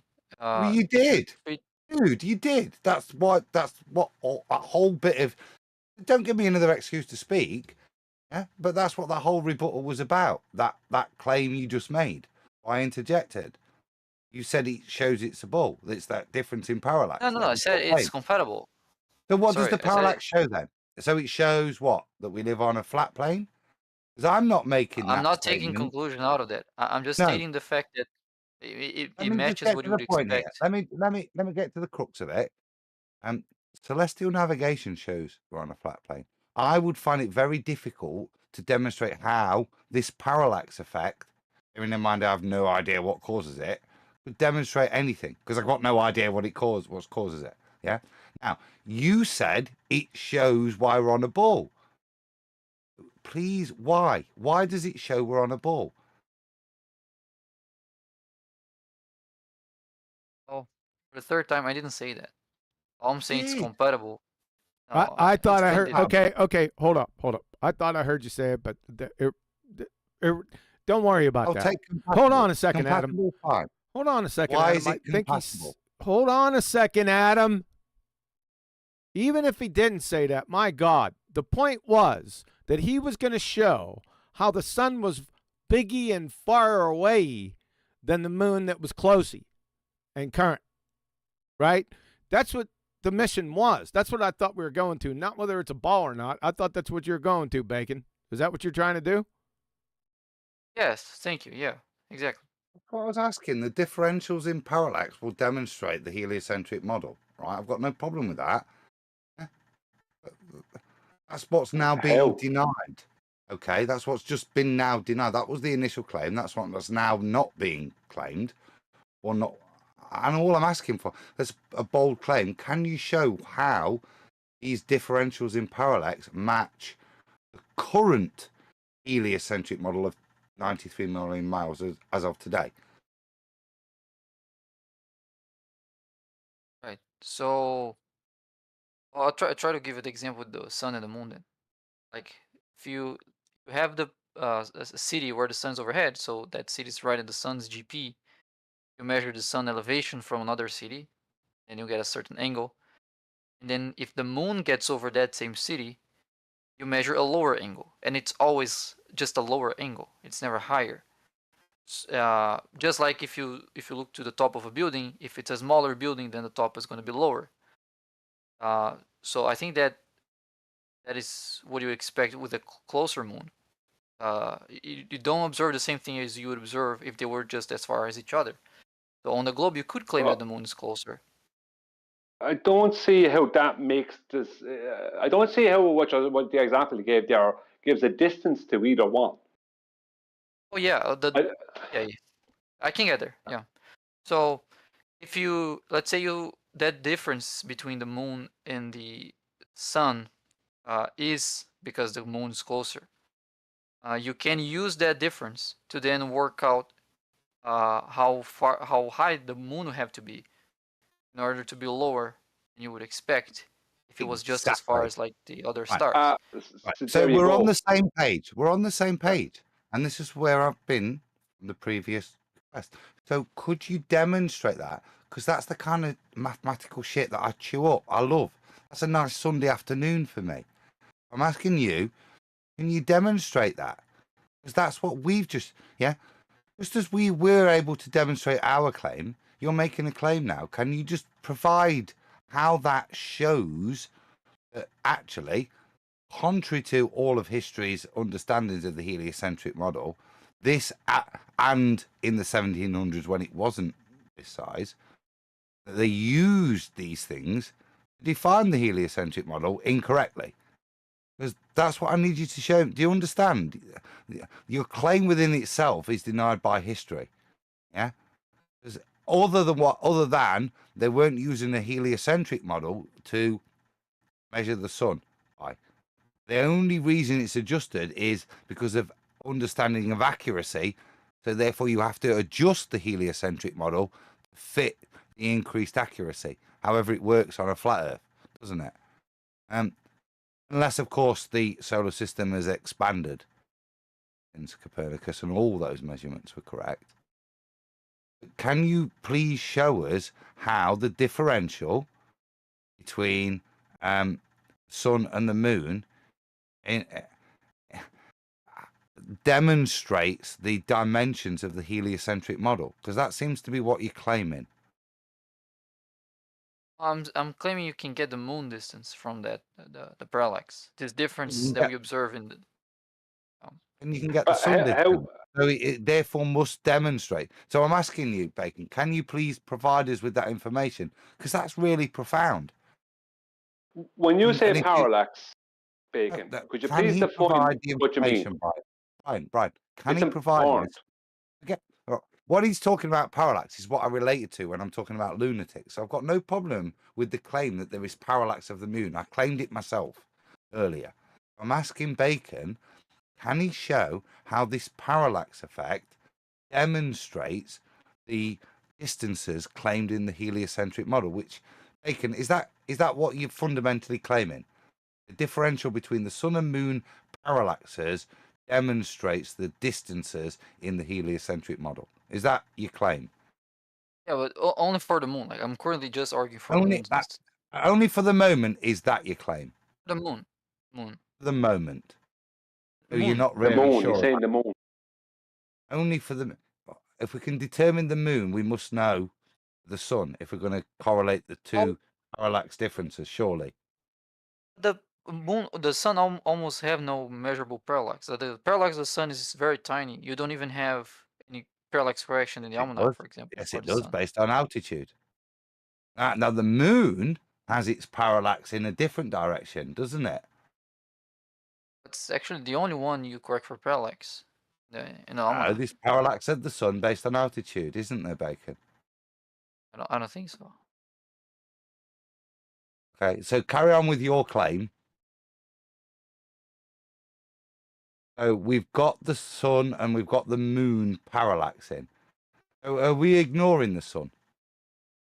Oh, the point is that the parallax of the sun is much harder to measure. So I wouldn't try to argue for that because I don't have enough, like, precise enough tools to show that. But I have a nautical section, and that's precise enough to show the moon's parallax. So just for clarity, so the claim you're making is based solely on the measurements of the parallax of the moon. We're not contrasting the two, which is what I accused you of earlier. That was my understanding of the claim. It's just based on interpretation, geographic interpretation of the parallax of the moon.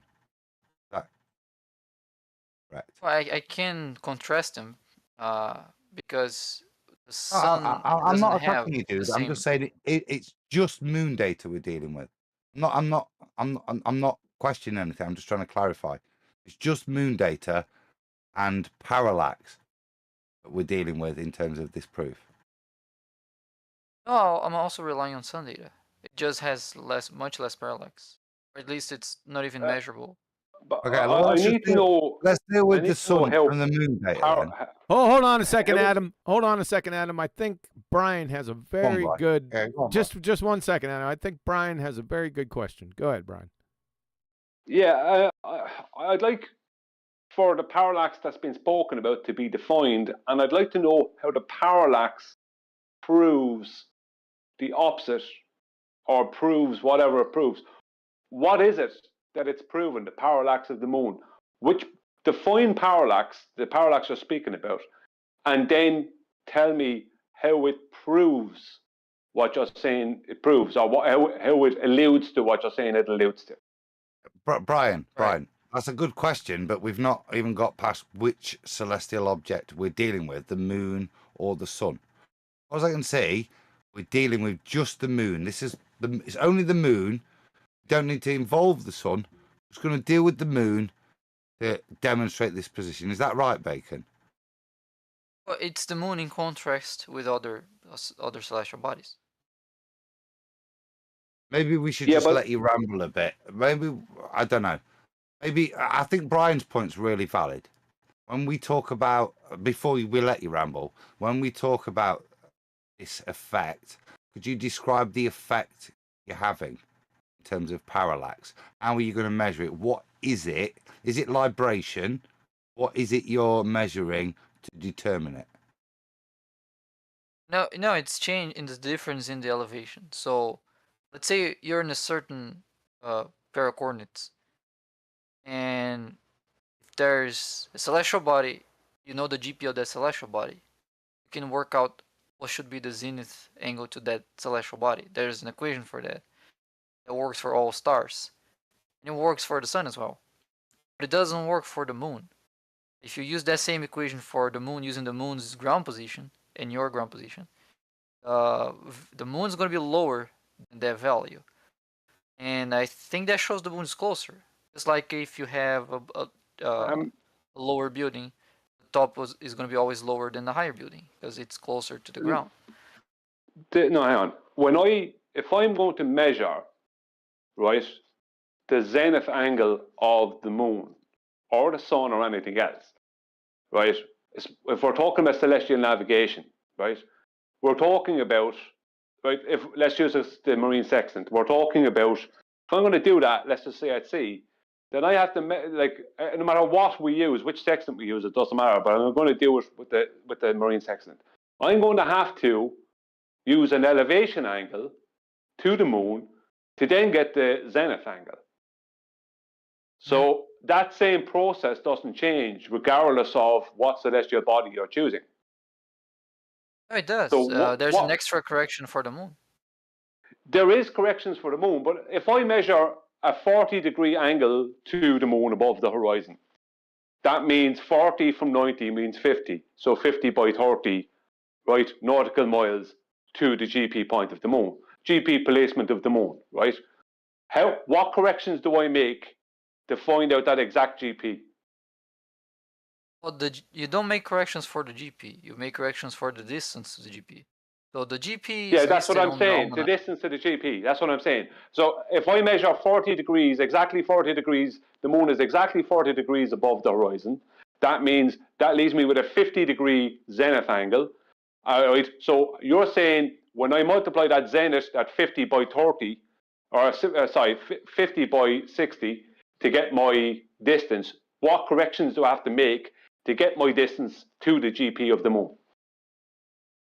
Right. Yeah, one of them is the limb correction. So you're ideally you get the angle to the center of the moon, but that's like you don't have a point right in the center of the moon you can aim, so you aim at the bottom limb or the upper limb. So you have to correct for that. The limb. Hang on, leave it speak. Leave it speak. Hang on, the limb. Yeah, go on. Another correction then after that you have to apply is the correction for the moon's parallax. If you don't apply that correction, that's the question we're asking about, isn't it? But that's the question. I want you to define the parallax. Explain to everyone what it is that you're speaking about when you say parallax of the moon, please. Right. Well, I think the example I gave before still works here. So if instead of the moon there was another body, it would appear higher in the sky. But if it's the moon, then it will appear lower, so you have to account for that. Otherwise, you're going to get a further distance to the GP if you don't correct for parallax. Hang on. How will it? Hang on, Adam. Hang on. If I measure 40 degrees to the lower limb of the moon, right, that leaves me with 50 by 60, right, for my distance to its GP. Now, you're saying I have to correct for parallax to get the correct distance to its GP. After you correct the limb. Right. So. Right. Right. Well, I'm correcting the limb. You're saying the limb. Yeah. The limb first, and then. So, but the limb. Right. How is? I don't. I'm not getting it. How you're saying that the moon is always lower. Would you explain what you mean by that? Right. So, the further you get from the celestial body, the lower it appears in the sky, right? Or at least the further you get from its GP, the lower it appears in the sky. Yes. Right. So let's say the moon is 40 degrees above the horizon. There's a certain distance between you and that moon's GP. But if it's the sun that it's 40 degrees above the horizon, that distance is actually different than the moon. The angle alone won't tell you how far the moon is, because even being at the same distance to any other any other celestial body, the angle you measure is actually different. The moon is lower than you would expect if there was a different celestial body. That's what I'm referring to as a parallax. So, yeah, because all the rest, with the exception of the sun, the rest of the celestial bodies are just point sources in the sky. So if I'm pointing my, let's say if I'm using Polaris, then it's just a point source of light in the sky between that and the horizon. You're talking about the fact that I'm using the lower limb, right, to get the distance, right? No, you could be using the upper limb. Well, either way, whichever one, either upper or lower limb. The point is, you're saying that when I get a 40-degree angle to the lower limb of the moon, then 50 times 60 nautical miles is not the correct distance to the GP of the moon. Yes. Right. So why is it not the correct distance? So, well, that's observably not the correct distance. If you assume that that is the correct distance, you're gonna get a incorrect. But why is it not the correct distance? That's what I'm saying. When I use the lower limb of the moon and I get my zenith angle ends up being 50 times 60 nautical miles, how come that is not the correct distance? What gives me the correct distance? You're saying parallax. What is the process that gives me the correct distance? Right, you're gonna look up the correction table for parallax, or you can do, there's an equation for that, you can do this also.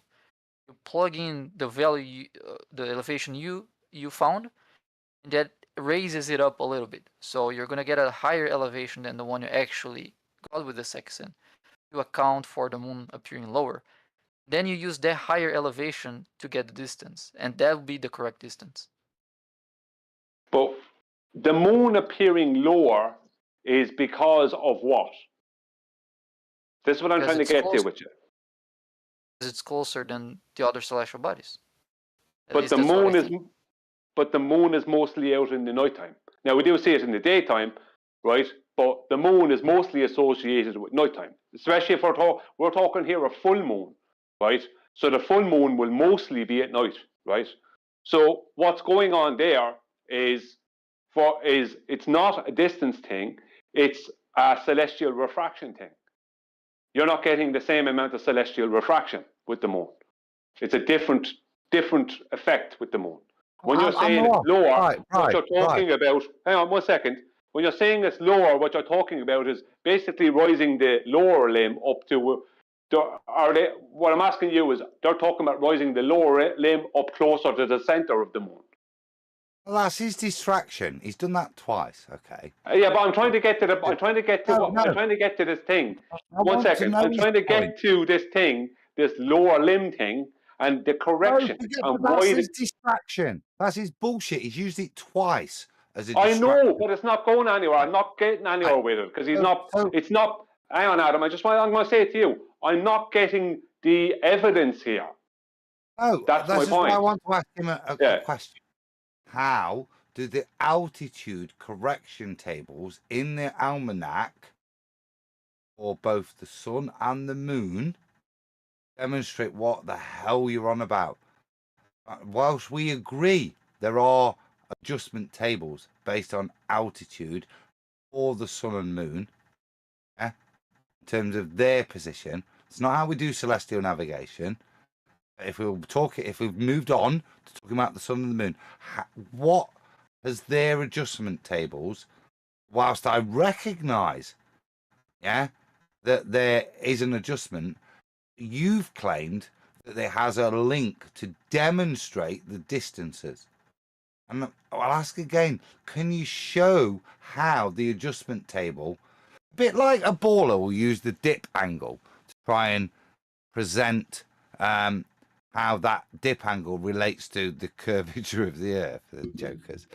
This is what you're doing the same thing with. So I'm asking you to show the tables and demonstrate how that shows varying ecliptic path of the moon around the Earth, with the adjustment tables, how you've got to that conclusion to make this statement.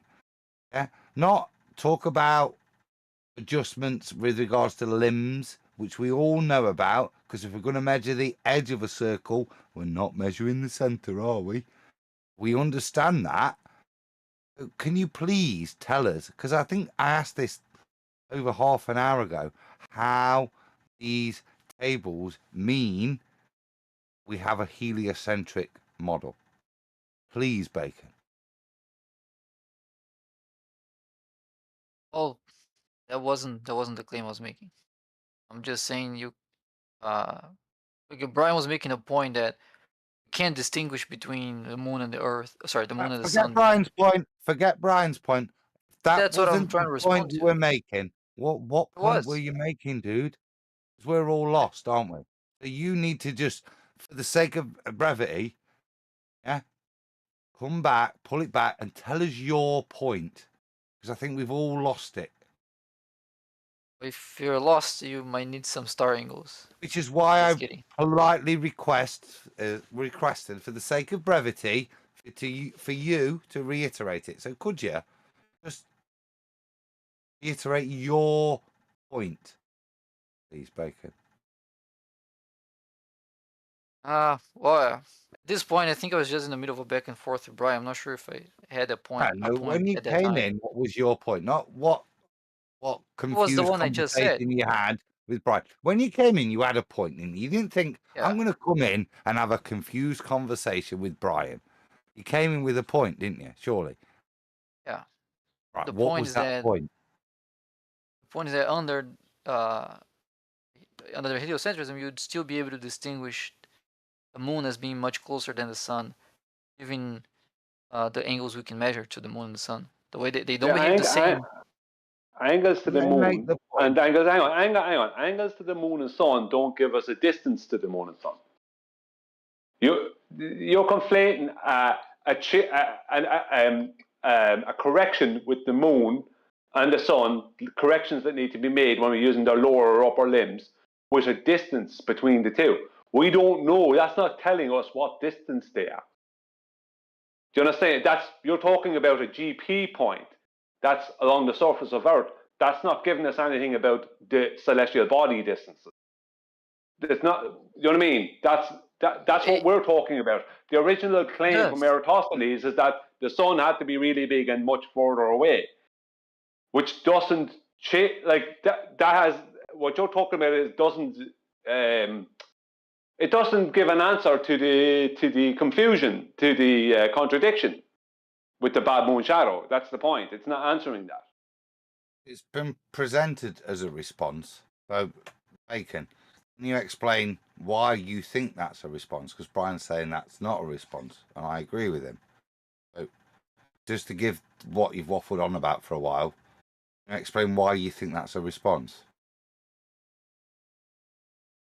Why I think what I was saying is a response? Is that the question? Brian, maybe you just ask him the question again. No, please don't. This is killing. It's killing me. We're nearly there, aren't we? Because we're not anywhere close to being where they're at. This is ridiculous. Not them two. I only wanted a soundbite. I've had one once. Brian, and that was. Brian made some really good points. This whole thing is non sequitur. I mean, we're outside Brian's point. He already agreed to Brian's point, but his point was outside of the context of Eratosthenes. We know that the sun is much, much further away than the moon. And his point was the lower limb of the sun and the corrections made in the almanac proved that the moon is closer than the sun. I'm sorry if this sounds really bad. That's really friggin' stupid. I have no idea what you're talking about, just like Brian said. There is no connection. None. Zero. Yeah, it says disconnected. I'm sorry, Bacon, but you're talking about a change in a GP position as opposed to, like, technically, if I corrected between the lower limb of the moon and the center of the moon, then that would change the distance to the GP. but that doesn't give us a distance to the sun or moon, or doesn't make the moon closer or the sun further, or do you know what I mean? Exactly. It only questions Can I clarify one thing? how it has an interaction with celestial navigation. If we're going to cite the sun and the moon or celestial navigation, there might be that adjustment. I might be prepared to concede that, but it's kind of a moot point. Yep. Nothing to do with what's being discussed. I just want to. As well as that, it's actually opposite. No. The only point, right, is the point that's been conceded on multiple times as Bacon tries to move forwards to make another point.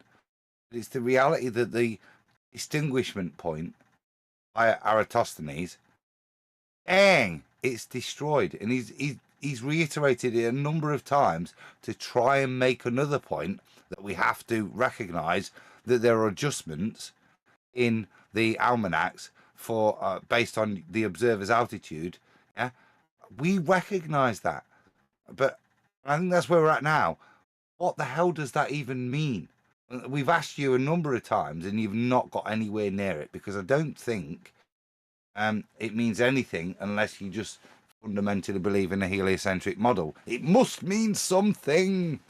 It really must mean ball. That's all I've heard tonight, Bacon, yeah? Because we've given you lots of opportunities to demonstrate what it means. And you went to silly nonsense about dealing with the side, an arm side of a celestial object, of the big ones, yeah? Things we know about. So you've not demonstrated out, mate, so thank you for your input. I think what it does demonstrate fundamentally, and as you've agreed with, is that Eratosthenes' premise of differentiation is destroyed by the bad moon shadow. Well, thankfully you agreeing with that. Right. No matter what way you twist or turn it, in the end of the day, the full moon giving us exactly the same shadows as the sun completely contradicts the whole starting of the heliocentric model, literally the heliocentric model, because that was the beginning of it. It really started with the story of Eratosthenes, and that then does translate into celestial navigation, but only via heliocentric claims where there's parallel light rays. But that all begins and ends with the sun supposedly having parallel light rays that explains the shadows we see in reality fitting a globe of 3959 radius. But if the moon gives us those exact same shadows, and even though in the heliocentric model or in the globe model they show the moon giving us those exact same angles, and the moon doesn't hit the globe with parallel light, then the whole thing is in the bin, because it's such a contradiction. There's so many claims that you could make that would differentiate from the heliocentric model and still claim to stand on a globe that would be completely in contradiction to it. You know what I mean? The whole thing, like the whole premise of that claim is on such faulty ground, is the point. I'm not saying it proves the Earth to be flat. I'm saying it shows the heliocentric model is completely contradicted by this. That's my point. I'll probably let Huey round out on this point, but maybe I'll quote my last slide, because it brings it back to reality. When opened so that the plates are perpendicular, the string connecting the two plates casts a shadow on both the horizontal and vertical plates by aligning the dial north and south. Remember that with regards to celestial navigation. By aligning the dial north and south and keeping the bottom plate parallel to the ground, one can read off the local solar time, found on both the dial plates, right? By keeping the bottom plate parallel to the ground. What we use the horizon for to define a level parallel to the ground, which by any level of cognition means the ground is also level if you're parallel to it. That's another proof, irrespective of all the arguments that have been, or lack of, have been brought in tonight. It's another great proof. All these measurements, yeah, all of them, all the assumptions are based upon a flat plane. Chris Berry jumped in. Haven't seen Chris in a long time. What's up, sir? Hello. Nothing. I'm just listening. Where you been? Haven't seen you in a coon's age. Yeah, you know, I had a kid recently, another one. So I've been busy with taking care of him. I'm sure. All right, fair enough. Congratulations, first of all. Congratulations, Chris. Yeah, well done, Thanks. mate. Well, is this a live show on the YouTube or are y'all just talking? This is a live YouTube show. Live. Oh, okay. Well, nobody wants to hear about my third child then. That's fine. I do. You're fine with it. I think we had enough for today. Yeah. Yeah. Last point. Go ahead, Brian. Make your last point. No, I was just going to say that at least Bacon gave some answer. He came in, he tried. So I give him that. You know, a lot of the other people on his side, they don't come there at all. So it's nice to have somebody to bounce off a bit. Yeah, and he presented. Hold on, and he presented it reasonably. I didn't detect any. You know, my detectors didn't go off, so that's why he was allowed to present his points. So even though that they were incoherent, because I never heard any nonsense like that in my life. I was completely lost of what he was trying to do. But there you go. Before you hold on, Mr. Floggins. Before you go into your last statement and taking us home, like I said, Ballbusters this Saturday. That is going to be on Refraction. Make sure you tell every flat earther to show up this time and take notes and pay attention, please. I know it's not going to help. 3 days after it, probably not even that long, I'm going to be having flat earthers give ballers Refraction. Just give it to them. It's unbelievable to me, but that's the way it goes out here. And then after that, next Tuesday will be the different time zones. The longitude line problem, the time problem that Brian put out before. It's an excellent presentation. So, having said all that, Adam, your final point, and then take us home. Yeah. I'll agree with you first and foremost. It's pleasant to talk to somebody of a different opinion that can hold a civil discussion. It was noticeable in that there was no shenanigans. But what was also noticeable to me was the instant admission of the point of the presentation. Yep. The board to move forward. And I'll just say it again, instant admission of the baller to try and have an objection was to admit that the point of the presentation was true. Eratosthenes' point of differentiation is destroyed by the claims within the heliocentric model itself. Yeah? And that I said that is the only claim in tonight's presentation, not our claim. It was to show the nonsense and the crumbly foundations on which, when Eratosthenes is presented to you, that they're built on.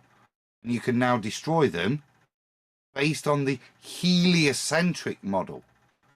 Not us making any flat earth claim, but just to show that the heliocentric model destroys the foundations that the claim is made upon.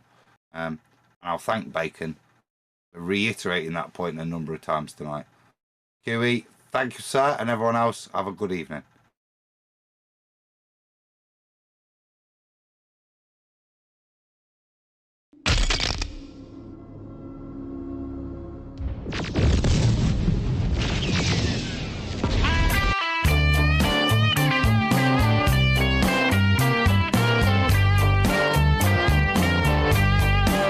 Bad moonshine on. stretching across your path. Bad moonshine on, stretching across your path. Every time you get some good news, ooh, there's a shadow on your back. Saw a retard baller way down in San Bernardino. Said I saw a retard baller way down in San Bernardino. He slapped 5 G's on the table, said keep me away from my tomb. No, no.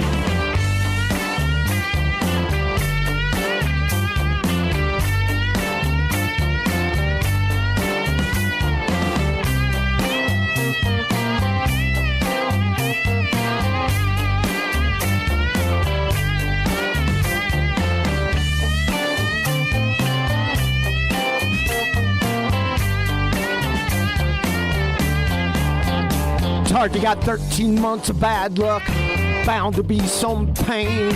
Don't you do no traveling, flying no machines, tombstones shot on, stretching across your path.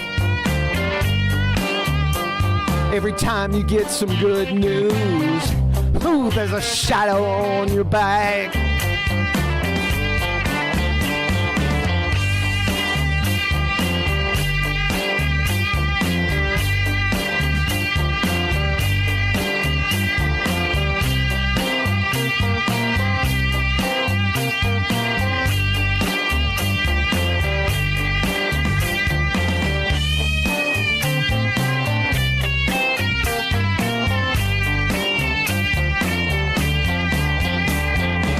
Sold the hard luck charm, cost 8,000 more. So puts them on your pillow and puts them on your doll. I said take a long vacation, ooh, for 13 months or more. Bad moonshine on, stretching across your path. Bad moonshine on, stretching across your path. Every time you get some good news, ooh, there's a shadow on your back.